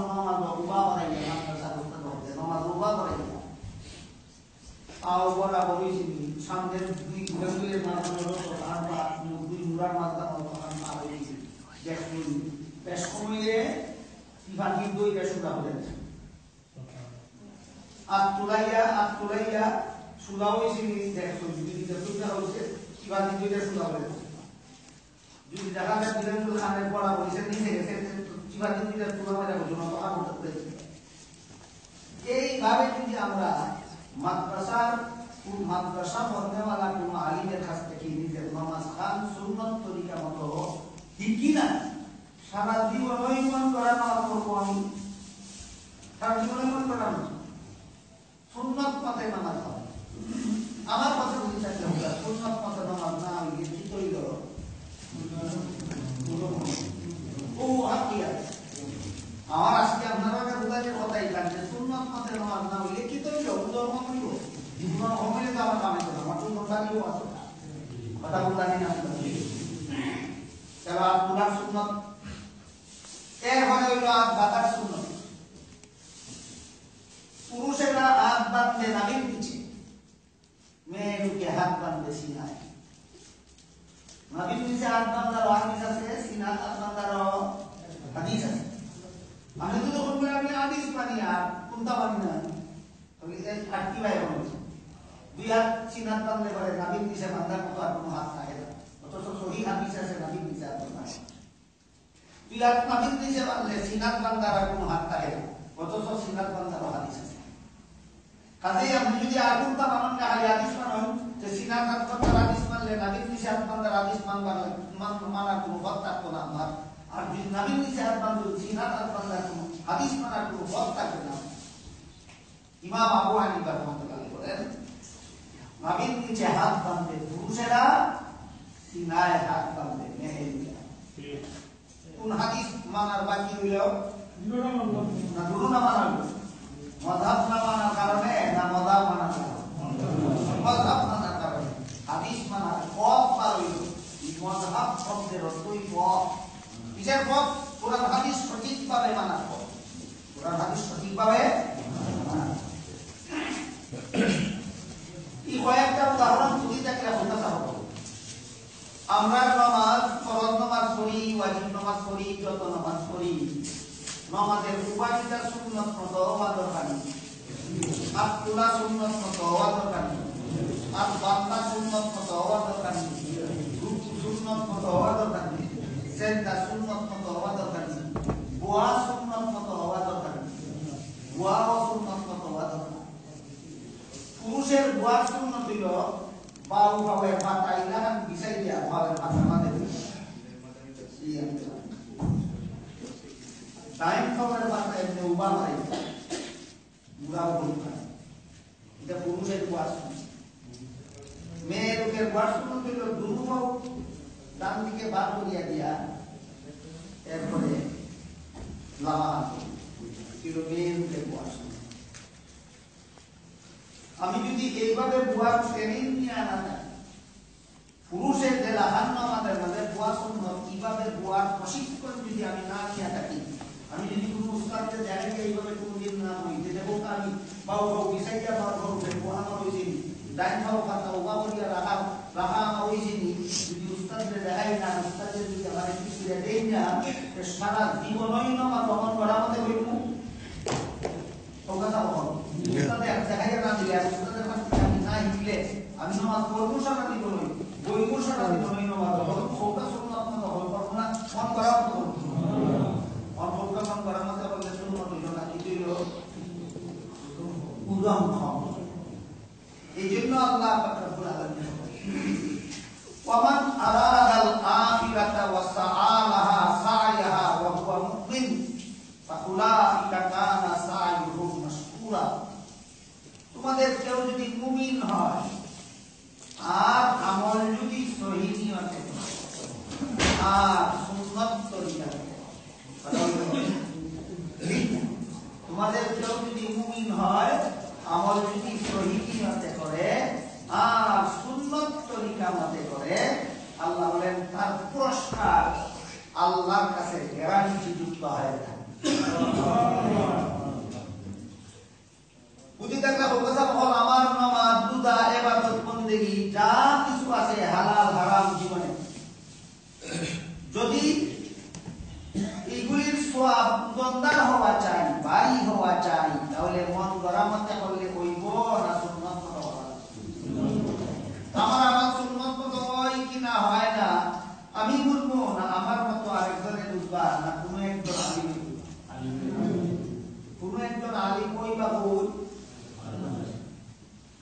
কারণে আমরা দেশের না, আমার মনে হয় বর্তমান দুনিয়ার বেশিরভাগ মুসলমানের দুধইনা মাদ্রাসা ছিল। হাসরের মাঠে আমার সারা জিন্দেগির বন্দেগির ওজন ভারী হওয়ার জন্য মাদ্রাসা থাকলে আলিম তৈরি হইলেই তার কিন্তু আমার আমল সুন্নত মতো হয়নি, না হয় না। যদি না হয় তাহলে আমার আমল সুন্নত মতো করার ব্যবস্থা করে। এই কারণে কুরআনের বিভিন্ন আয়াতে, রাসূলের বিভিন্ন হাদিসে আলিম হওয়ার এত ফজিলত বয়ান করা। এক হাদিসে রাসূল করিম সাল্লাল্লাহু আলাইহি ওয়াসাল্লাম ফরমায়েন, ফাদলুল আলিমি আলাল আবিদি কাফাদলি কামারি লাইলাতাল বাদরি আলা সাইরিল কাওয়াকিব। আকাশের সমস্ত তারকার উপর পূর্ণিমার চন্দ্রের মর্যাদার যে ব্যবধান, যারা আলিম নয় তারা যদি আল্লাহর ওলি দরবেশ বুজুর্গ হইয়া যায়, এই রকম সমস্ত বুজুর্গদের উপর একজন আলিমের মর্যাদা সেই ব্যাপার। আমার হাতে এখন এই সময়টা নাই যে এই হাদিসের মধ্যে আল্লাহ রাসূল আলিম বলতে কারে বুঝাইলা, আর এই হাদিসের মধ্যে আল্লাহ রাসূল আলিম বলতে কারে বুঝাইলা। আপনারা শুধু হাদিসের লফজের তর্জমাটা মনে রাখবা। এক ইবাদত করনেওয়ালার উপর আলিমের মর্যাদার ব্যবধান আকাশের সমস্ত তারকার উপর পূর্ণিমার চন্দ্রের মর্যাদা ব্যবধান।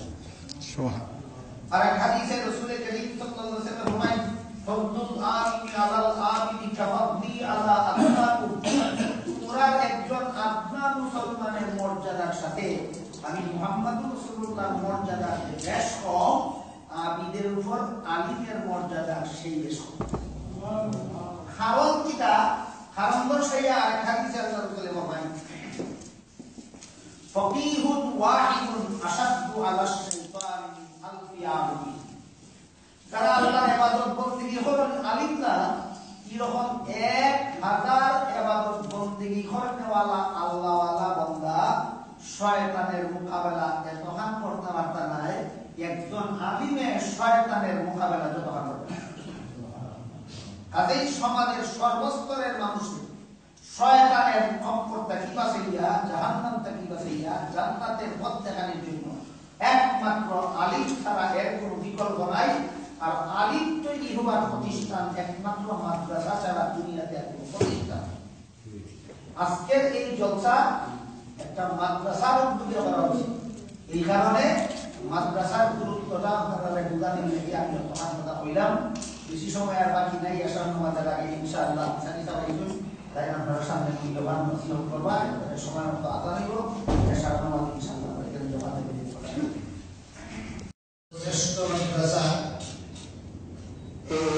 বর্তমান দুনিয়ার সর্বশ্রেষ্ঠ মাদ্রাসা দারুল উলুম দেওবন্দ মাদ্রাসা ব্রাঞ্চ শাখা। দারুল উলুম দেওবন্দ মাদ্রাসা লেখাপড়া করিয়া যার যার দেশ গিয়া যে যত মাদ্রাসা বানাইছো এটা সারা কৌমি মাদ্রাসা। এশিয়ার কৌমি মাদ্রাসার পরিচয় আপনারা যারা এই দেশে বসবাস করেন, দেশের হাল অবস্থা সঠিকভাবে তাদের জানা নাই, তাদের বোঝানো খুব কঠিন। যারা এই দেশে বসবাস করেন তাদের লাগে আমি মনে করি বোঝা সহজ কথাটা কিভাবে। এই ব্রিটেনে, ইউকেতে যতটা মাদ্রাসা আছে আলিম তৈরি হওয়ার মতো, আপনাদের এই ব্রিটেনে যতটা মাদ্রাসা আছে আলিম তৈরি হওয়ার মতো, প্রত্যেকটা মাদ্রাসা দারুল উলুম দেওবন্দ মাদ্রাসার শিক্ষাপ্রাপ্ত আলিম অথবা দান ছাত্র অথবা ছাত্রের দ্বারা প্রতিষ্ঠিত এবং পরিচালিত। শুধু কি দেশে নাই, আমার চোখের দেখা তেমনি ভাবে আমেরিকাতে যতগুলি মাদ্রাসা আলিম তৈরি হওয়ার মতো আছে, কানাডায় যতগুলি মাদ্রাসা আমি দেখছি আলিম তৈরি হওয়ার মতো। সবগুলি মাদ্রাসা উলামায়ে দেওবন্দের দ্বারা প্রতিষ্ঠিত এবং পরিচালিত। এই হইল দারুল উলুম দেওবন্দ মাদ্রাসার অবদান চিনার জন্য বুঝার জন্য সহজ উদাহরণ। দারুল উলুম দেওবন্দ মাদ্রাসায় যারা পড়ুন, দারুল উলুম দেওবন্দ মাদ্রাসায় পড়িয়া যারা আলিম হন, তার কাছে যারা পড়ুন, এদের মধ্যে দেখা যায় এলিম অনুপাতে আমল ঠিক মতো পাওয়া যায়। মাদ্রাসা শিক্ষার বৈশিষ্ট্য এদের মধ্যে ঠিকভাবে পাওয়া যায়, মাদ্রাসা শিক্ষার আদর্শ ঠিকভাবে পাওয়া যায়, মাদ্রাসা শিক্ষার উদ্দেশ্য ঠিকভাবে পাওয়া যায়। কিভাবে পাওয়া যায়, কেন পাওয়া যায়, এই দুই কথা বোঝার আগে আমরা আগে কোরআনের আয়াতের দ্বারা বুঝি নেই মাদ্রাসা শিক্ষার বৈশিষ্ট্য কিতা, আর মাদ্রাসা শিক্ষার আদর্শ কিতা, আর মাদ্রাসা শিক্ষার উদ্দেশ্য কিতা। আমি যে আয়াত আপনাদের সামনে তিলাওয়াত করছি, এই আয়াতের ধারাবাহিক তর্জমা আর তাফসীর করার সময় এখন আমার হাতে নাই, শুধু এই আয়াতের তাফসীরে মুফাসসিরিনে কেরাম যা লেখছেন তার সারমর্মটা যে আয়াত আমি তিলাওয়াত করছি, এই আয়াতের তাফসীর ও মুফাসসিরিনে কেরামে লেখছেন যে মাদ্রাসা শিক্ষার মধ্যে তিনটা গুণ পাওয়া যাইব। এই মাদ্রাসা শিক্ষা হবে সফল শিক্ষা। আর যে মাদ্রাসা শিক্ষার মধ্যে তিনটা গুণের কোন একটা গুণ পাওয়া যাইত না, এই মাদ্রাসা শিক্ষা হবে বিফল শিক্ষা। বিফল মাদ্রাসা শিক্ষা একটা আছে সফল, আর একটা আছে বিফল।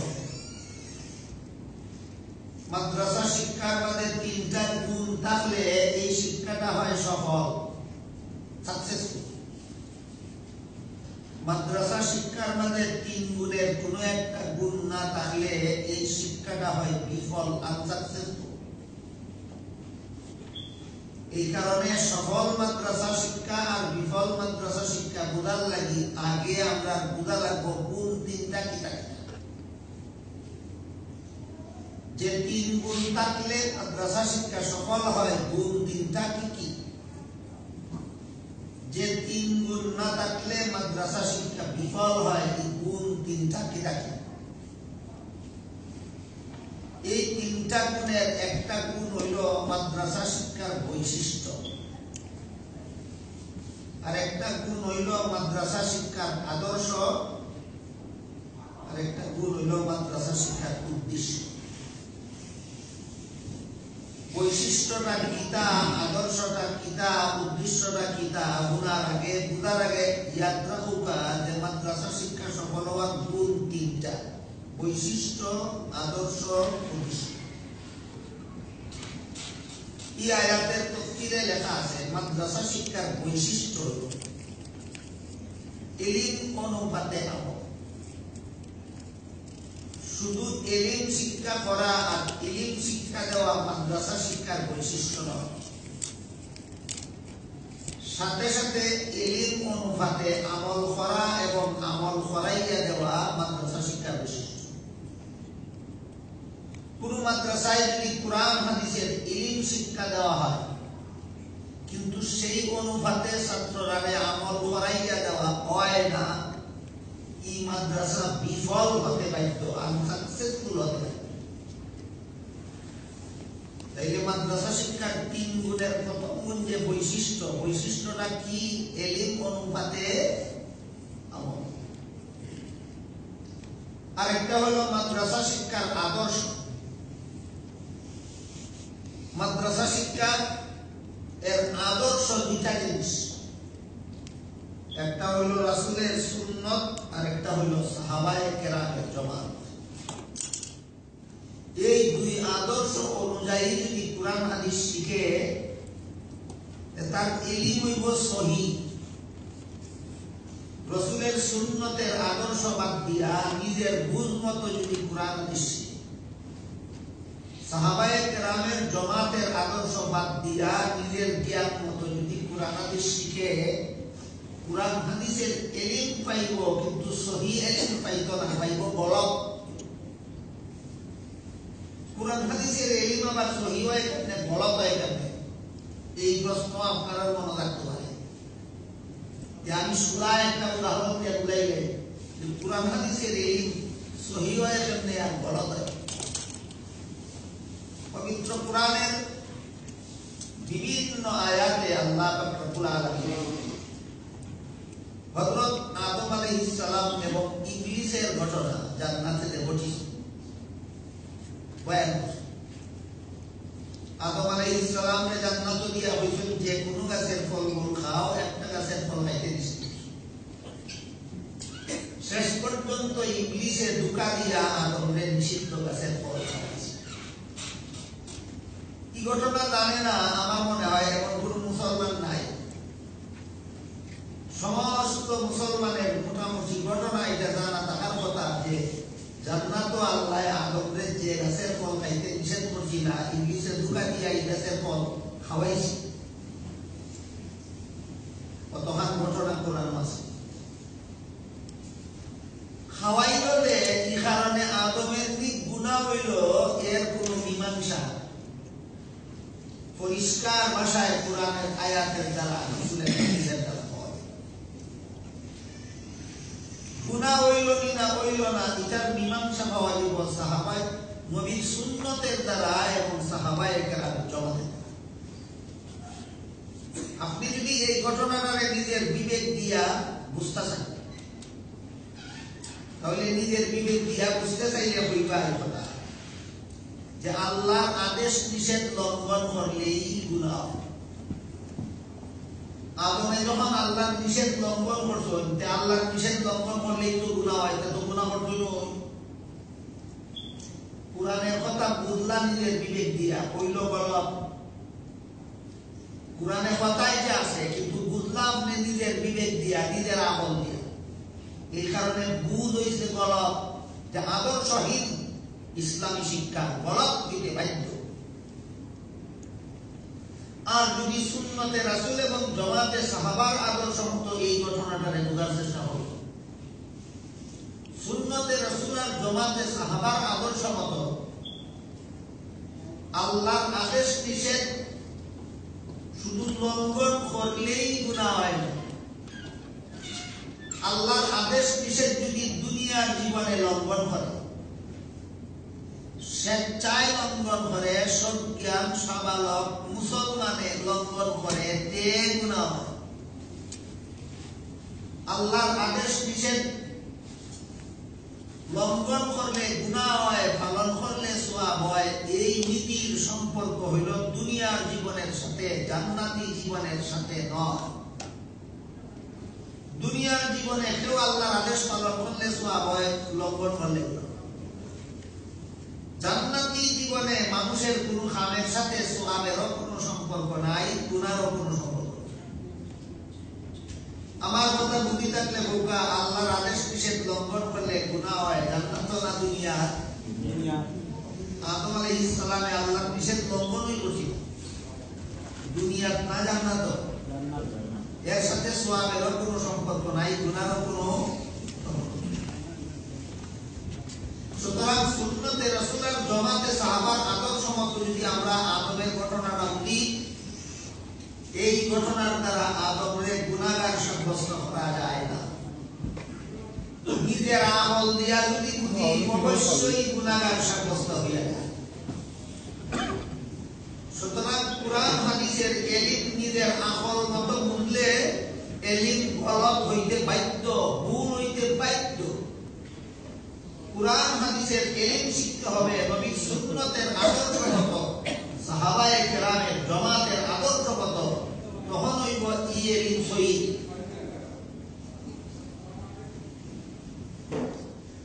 এর আরেকটা সহজ উদাহরণ দেব।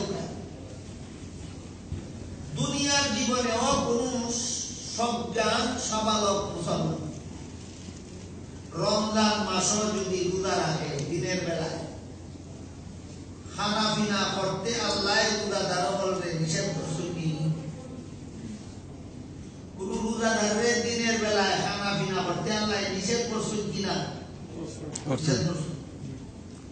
কিন্তু কোন রোজাদারে যদি দিনের বেলায় আল্লাহর নিষেধের কথা ভুলিয়া যদি খাইলায়,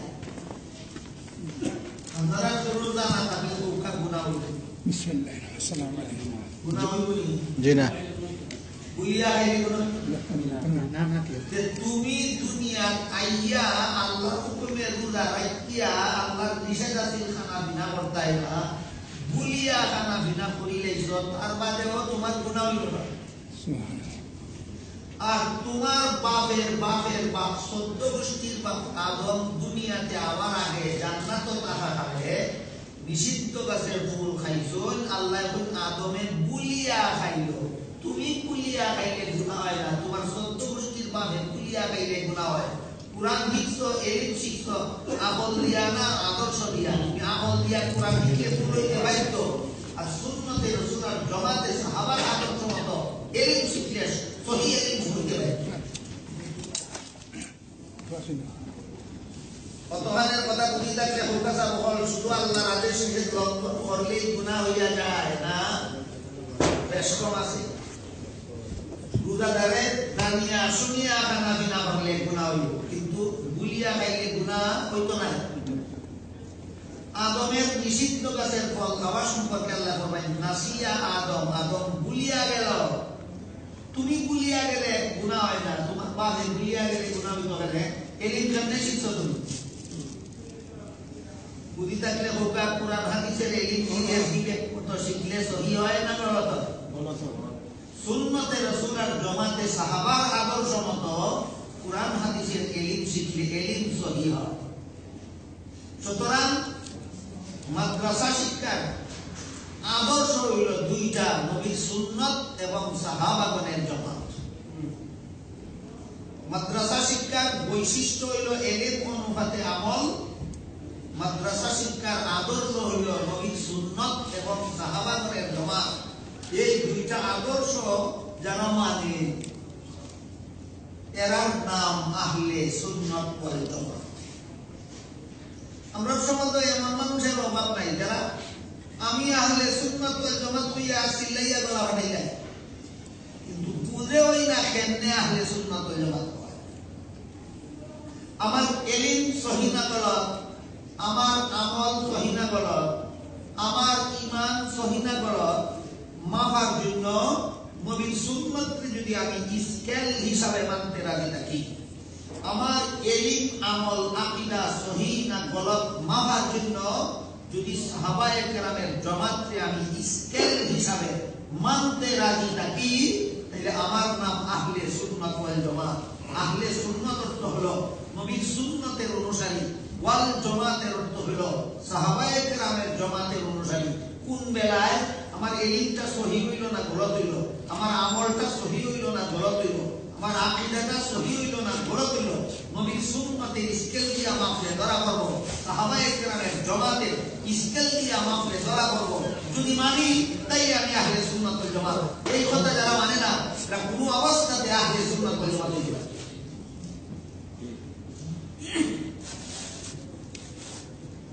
এজন্য আল্লাহ রাব্বুল আলামিন পবিত্র কোরআনের বিভিন্ন আয়াতে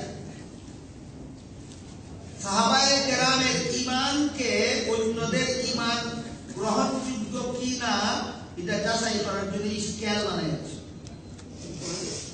এক আয়াতের মধ্যে আল্লাহ ফরমায় ফাইন আমানু বিমিসলি মা আমানতুম বিহি ফাকাদ ইহতাদাউ ওয়া ইন তাওয়াল্লাউ ফাইন্নামা হুম ফি শিকাক সায়াকফিকাহুল্লাহ ওয়া হুয়াস সামিউল আলিম।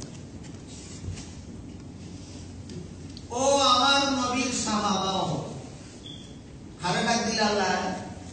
সাহাবা। ও আমার নবীর সাহাবাও, তোমরা যে লাহান ঈমান আনছো, অন্যরা যদি ইলাকান ঈমান আনতে রাজি হয় তেহেদায়েত। তোমরা ঈমান রে স্কেল বানাইয়া নিজের ঈমান মাপিয়া দেখতইব মিলে না মিলে না। অন্যরা ঈমান যদি সাহাবায়ে কেরামের ঈমানের স্কেলের লগে মিলে, এটা হইব আল্লাহর কাছে গ্রহণযোগ্য ঈমান। আর যারা বলবে ঈমান আনছি সাহাবায়ে কেরামের ঈমানের স্কেল দিয়া মাপতে রাজি নাই, আল্লাহ বলেন মুসলমান সমাজের মধ্যে দলাদলি মারামারি কুন্দল ফাটল সৃষ্টি করার জন্য যারা সাহাবায়ে কেরামের স্কেল মানে না, মাপকাঠি মানে না, হেরা দায়ী।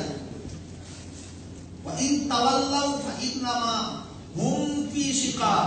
সাহাবায়ে কেরামে যারা মাপকাঠি মানে এরা হেদায়েত পাইব, সাহাবায়ে কেরামে যারা মাপকাঠি মানে না মুসলমান সমাজ দলাদলি সৃষ্টির লাগি তারা দায়ী হইব যারা সাহাবা হতে স্কেল মানে। সাহাবায়ে কেরামে আপনারা ঈমান আমল আকীদা সহিহ না গলত মাপার জন্য স্কেল মানেন, আপনারা দলাদলির লাগি দায়ী। যারা মানে না তারা দায়ী। আল্লাহ কি নাম? আল্লাহ সাহাবায়ে কেরামের ঈমানকে যারা নিজের ঈমানের বিশুদ্ধতা যাচাইয়ের জন্য স্কেল মানে না মুসলমান সমাজের দলাদলির জন্য তারা দায়ী। ইন্নামা হুম ফি শিকাক। আর যারা মানে না হেরা হয়, যারা মানে এরা দায়ী। আর আল্লাহ যারা মানে না হেরা দায়ী। এইভাবে আল্লাহ রাব্বুল আলামিন পবিত্র কোরআনের বিভিন্ন আয়াত নবীর সুন্নতকে এবং সাথে সাথে সাহাবায়ে কেরামের জামাতকে, রাসূল নিজের হাদিসেও নিজের সুন্নতকে এবং সাহাবায়ে কেরামের জামাতকে সর্বযুগের মুসলমানদের ইলম সহিনা গলত, সর্বযুগের মুসলমানদের আমল সহিনা গলত, সর্বযুগের মুসলমানদের ঈমান সহিনা গলত যাচাইয়ের জন্য নবীর সুন্নতকে মাপকাঠি সাব্যস্ত করে দিয়েছেন, সাহাবায়ে কেরামের জামাতকে মাপকাঠি সাব্যস্ত করেছেন। এই জন্য মাদ্রাসা শিক্ষার আদর্শ হইল দুইটা, একটা হইল নবীর সুন্নত আর একটা হইল সাহাবায়ে কেরামের জামাত। যারা মানে তাদের নাম আহলে সুন্নাত ওয়াল জামাত, যারা মানে না তাদের নাম আহলে সুন্নাত ওয়াল জামাত নয়। মাদ্রাসা শিক্ষা সফল হওয়ার দুই গুণের আলোচনা। একটা হইল মাদ্রাসা শিক্ষা সফল হওয়ার জন্য প্রথম নম্বর গুণ হইল বৈশিষ্ট্য ঠিক থাকা লাগবো, এলিম অনুপাতে আমল থাকা লাগবো।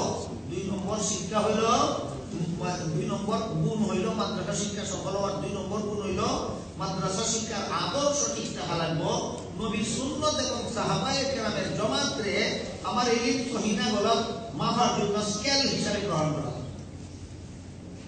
তিন নম্বর গুণ মাদ্রাসা শিক্ষার উদ্দেশ্য। মাদ্রাসা শিক্ষার উদ্দেশ্য পরিষ্কার ভাষায় সাব্যস্ত করিয়া দিয়া আল্লাহ আমার তিলাওয়াত করা আয়াতের মধ্যে ফরমায়েন ওয়াল ইউনজিরু কওমাহুম ইযা রাজাউ ইলাইহিম লাআল্লাহুম ইয়াহদারুন। গোটা মানব জাতিরে জাহান্নাম থেকে বাঁচার পথ দেখাইয়া দেওয়ার মতো একজন নায়েবে নবী ওয়ারাসাতুল আম্বিয়া হক্কানি উলামায়ে কেরাম তৈরি করা মাদ্রাসা শিক্ষার উদ্দেশ্য। বৈশিষ্ট্য হইল এলিম অনুপাতে আমল করা, আদর্শ হইল নবীর সুন্নত এবং সাহাবাগণের জামাত, উদ্দেশ্য হইল একদল হক্কানি আলিম তৈরি করা, নায়েবে নবী ওয়ারাসাতুল আম্বিয়া তৈরি করা। চিন্তা কথা বুঝলাম কি যাব? মাদ্রাসা শিক্ষা সফল হওয়ার জন্য এলিম অনুপাতে আমল থাকতে হইব। মাদ্রাসা শিক্ষা সফল হওয়ার জন্য সহিনা গলত যাচাইয়ের জন্য সুন্নতে রাসূল এবং জামাতে সাহাবাকে মাপকাঠি মানতে হবে। মাদ্রাসা শিক্ষা সফল হওয়ার জন্য এই মাদ্রাসার মধ্যে হক্কানি আলেম তৈরি হতে হবে। এই তিনটা গুণ মাদ্রাসা শিক্ষা সফল হওয়ার জন্য আল্লাহ কোরআনের আয়াতে উল্লেখ করেছেন। যে মাদ্রাসার মধ্যে তিন গুণ মিলব এই মাদ্রাসা শিক্ষা সফল, যে মাদ্রাসার মধ্যে তিন গুণ মিলবে না এই মাদ্রাসা শিক্ষা বিফল।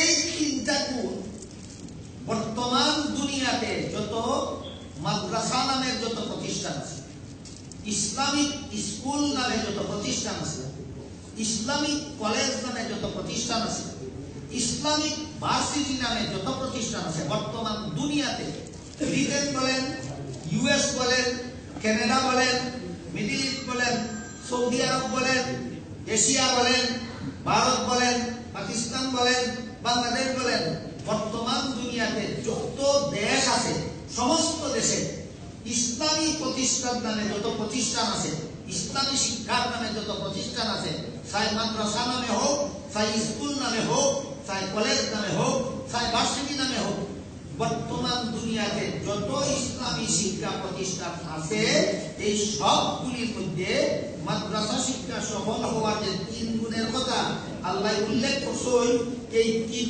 গুণ পরিপূর্ণভাবে পাওয়া যায় দারুল উলুম দেওবন্দ মাদ্রাসায়। এই 3 গুণ সবথেকে বেশি পাওয়া যায়। ইলমুল হাতে আমল সবচেয়ে বেশি পাওয়া যায় দারুল উলুম দেওবন্দ মাদ্রাসায়, অর্থাৎ এই মাদ্রাসার অনুসারী সমস্ত কওমি মাদ্রাসায়। ইলমুল হাতে আমল সবচেয়ে বেশি পাওয়া যায় কওমি মাদ্রাসায়।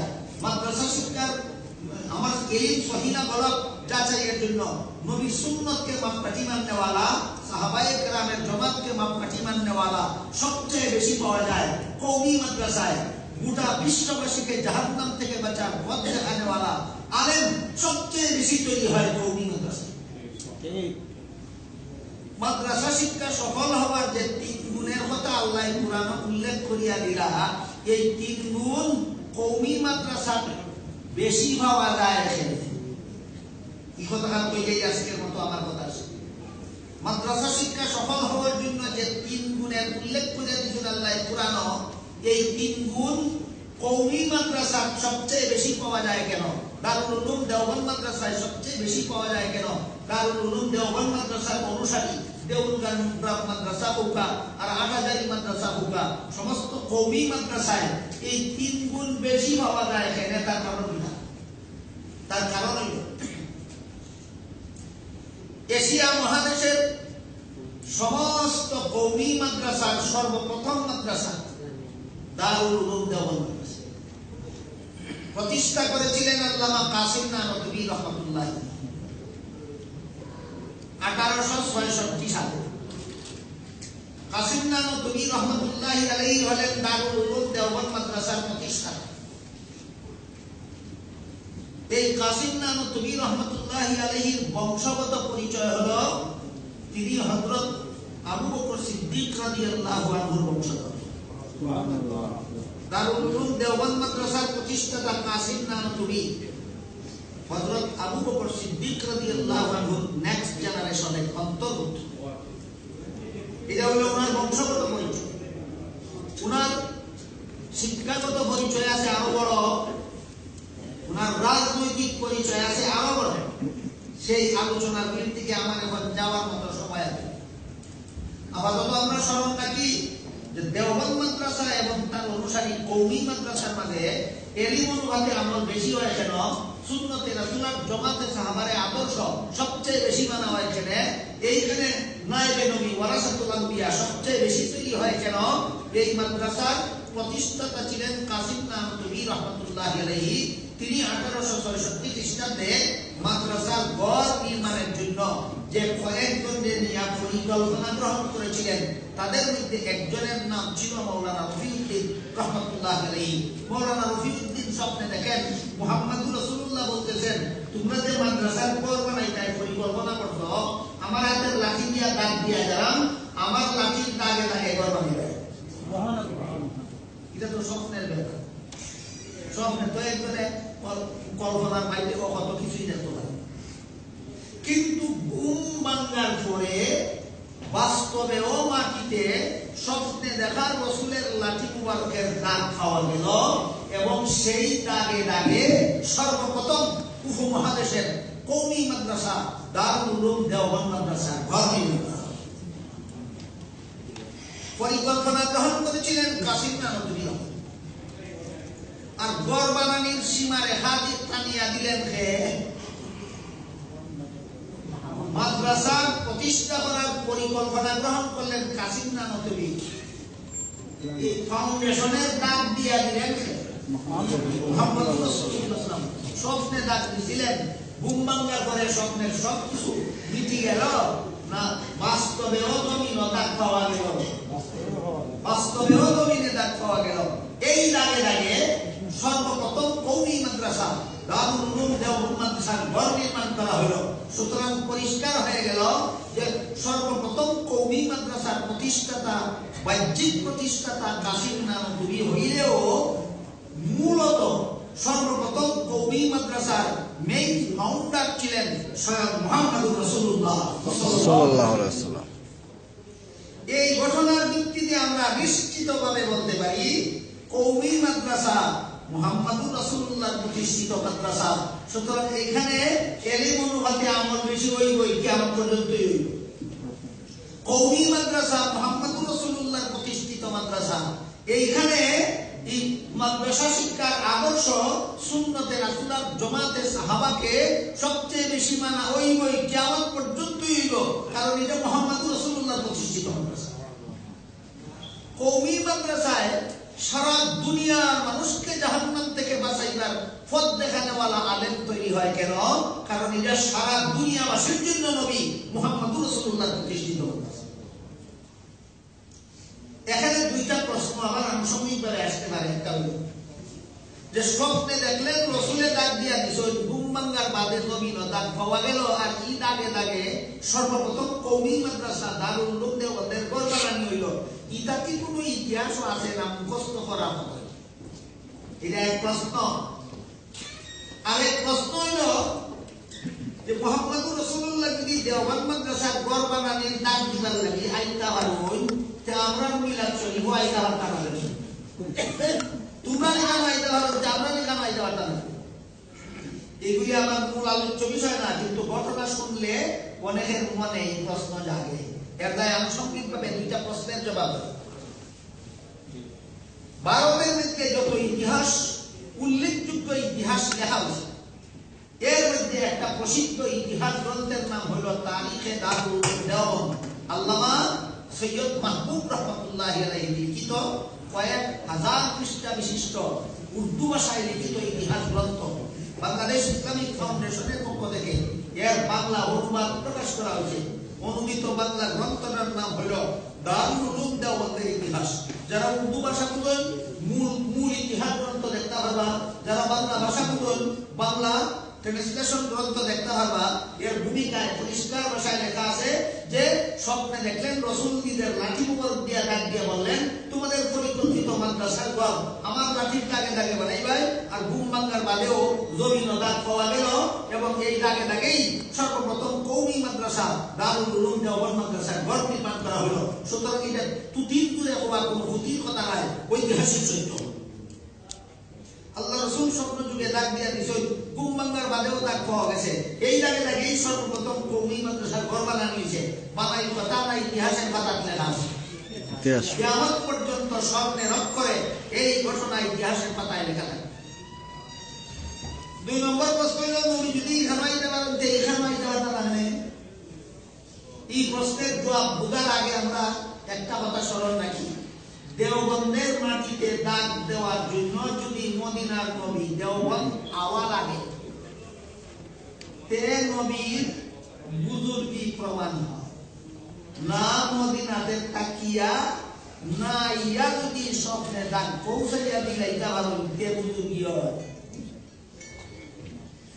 প্রশ্ন না বুঝি থাকলে আবার কইয়া নবী আসুন মদিনা শরীফ, দেওবন্দের মাটিতে দাগ দিবার লাগে, যদি এখানে তাদের আওয়া লাগে, তাইলে এটা নবীর মুজিজা হইল না। না ইয়া স্বপ্নে দাগ পৌঁছাইয়া দিলে বুজুর্গি হইল না। ইয়া তাহলে নবীর মুজিজায় যদি বিশ্বাস থাকে, নবীর বুজুর্গিতে যদি ঈমান থাকে, তাহলে দাগ দিবার লাগে নবী আইসা কইতে পারতাই না।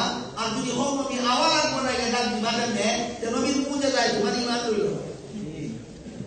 কাজেই এটা নবী আইয়া দাগ দিছেন না, ওখানে থাকিয়া নবীর মুজিজা। যেমন ভাবে জবালে আবি কুবাইস নামক পাহাড়ের চূড়ায় দাঁড়াইয়া নবী আঙ্গুলের ইশারা করছিলেন, আকাশের চন্দ্র দুই টুকরা হইয়া গেছিল। এই ঘটনা তো কেউ না জানার মতো প্রমাণ আমার মনে হয় না। পাহাড়ের কিল্লার বাদে দাঁড়াইয়া নবী হাতের আঙ্গুল দিয়ে ইশারা করছিল, আসমানের চাঁদ দুই টুকরা হইছিল।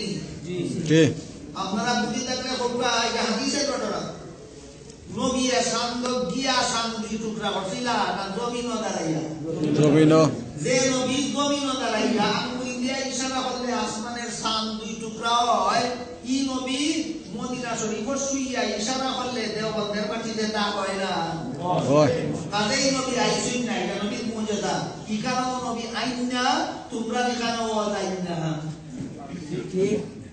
আরো পরিষ্কার কথা হলো হাদিস শরীফে আল্লাহ রাসূল বলেন, আল আম্বিয়াউ আহইয়াউন ফি কুবুরিহিম, সমস্ত নবী রাসূলগণ জিন্দা অবস্থায় রওজা শরীফের ভিতরে থাকেন, ভিতরে থাকেন, ভিতরে থাকেন। আল্লাহ রাসূল দুনিয়া থেকে বিদায় হওয়ার আগে হইয়া গেছেন, নবী জিন্দা হইয়া রওজা শরীফের থেকে ভাবিয়া যায় না ভিতরে থাকুন। রাসূল জিন্দা হইয়া গেছেন, নবী হল রওজা শরীফের ভিতরে জিন্দা হইয়া বিক্রেতা করো নবী এখন বিক্রেতা হন তুমি কও বাউয়াই তোমার এলিম তলব নবীর সুন্নাত আদর্শ মতো তুমি কুরআন হাদিসের এলিম শিখছো না তুমি মন গড়া যুক্তি মতো এলিম শিখছো তোমার এলিম গলত আগেই কোয়া হয়েছে এলিম সহিনা গলত যাচাইয়ের জন্য নবীর সুন্নাতকে মাপকাঠি মানতে হবে সাহাবায়ে কেরামের জমাতকে মাপকাঠি মানতে হবে। আজকের মতো এই আলোচনার ভিতরে আমি আপনাদের সামনে যে কথাটা তুলিয়া ধরার চেষ্টা করছি হইল কওমি মাদ্রাসার আলিমরা এলিম অনুপাতে আমল বেশি করুন কেন কওমি মাদ্রাসার আলিমরা এলিম সহি হয় কেন কওমি মাদ্রাসার আলিমরা সারা দুনিয়াবাসী মানুষকে জাহান্নাম থেকে বাঁচাইবার পথ দেখাইবার মতো নায়েবে নবী ওয়ারাসাতুল আম্বিয়া যিনি হইলেন এই মাদ্রাসা মুহাম্মদুর রাসূলুল্লাহ প্রতিষ্ঠিত হয়েছে। আল্লাহ পাক রব্বুল আলামিন আপনারা দেওরগাঁও মাদ্রাসা আকাজারি মাদ্রাসা সিলেট দরগা মাদ্রাসা যত কওমি মাদ্রাসা আছে সমস্ত কওমি মাদ্রাসাকে যথাযথভাবে চিনার এবং এই সমস্ত কওমি মাদ্রাসার সহযোগিতায় থাকার তৌফিক দিউকা সবাই আমিন। সুবহান রাব্বিকা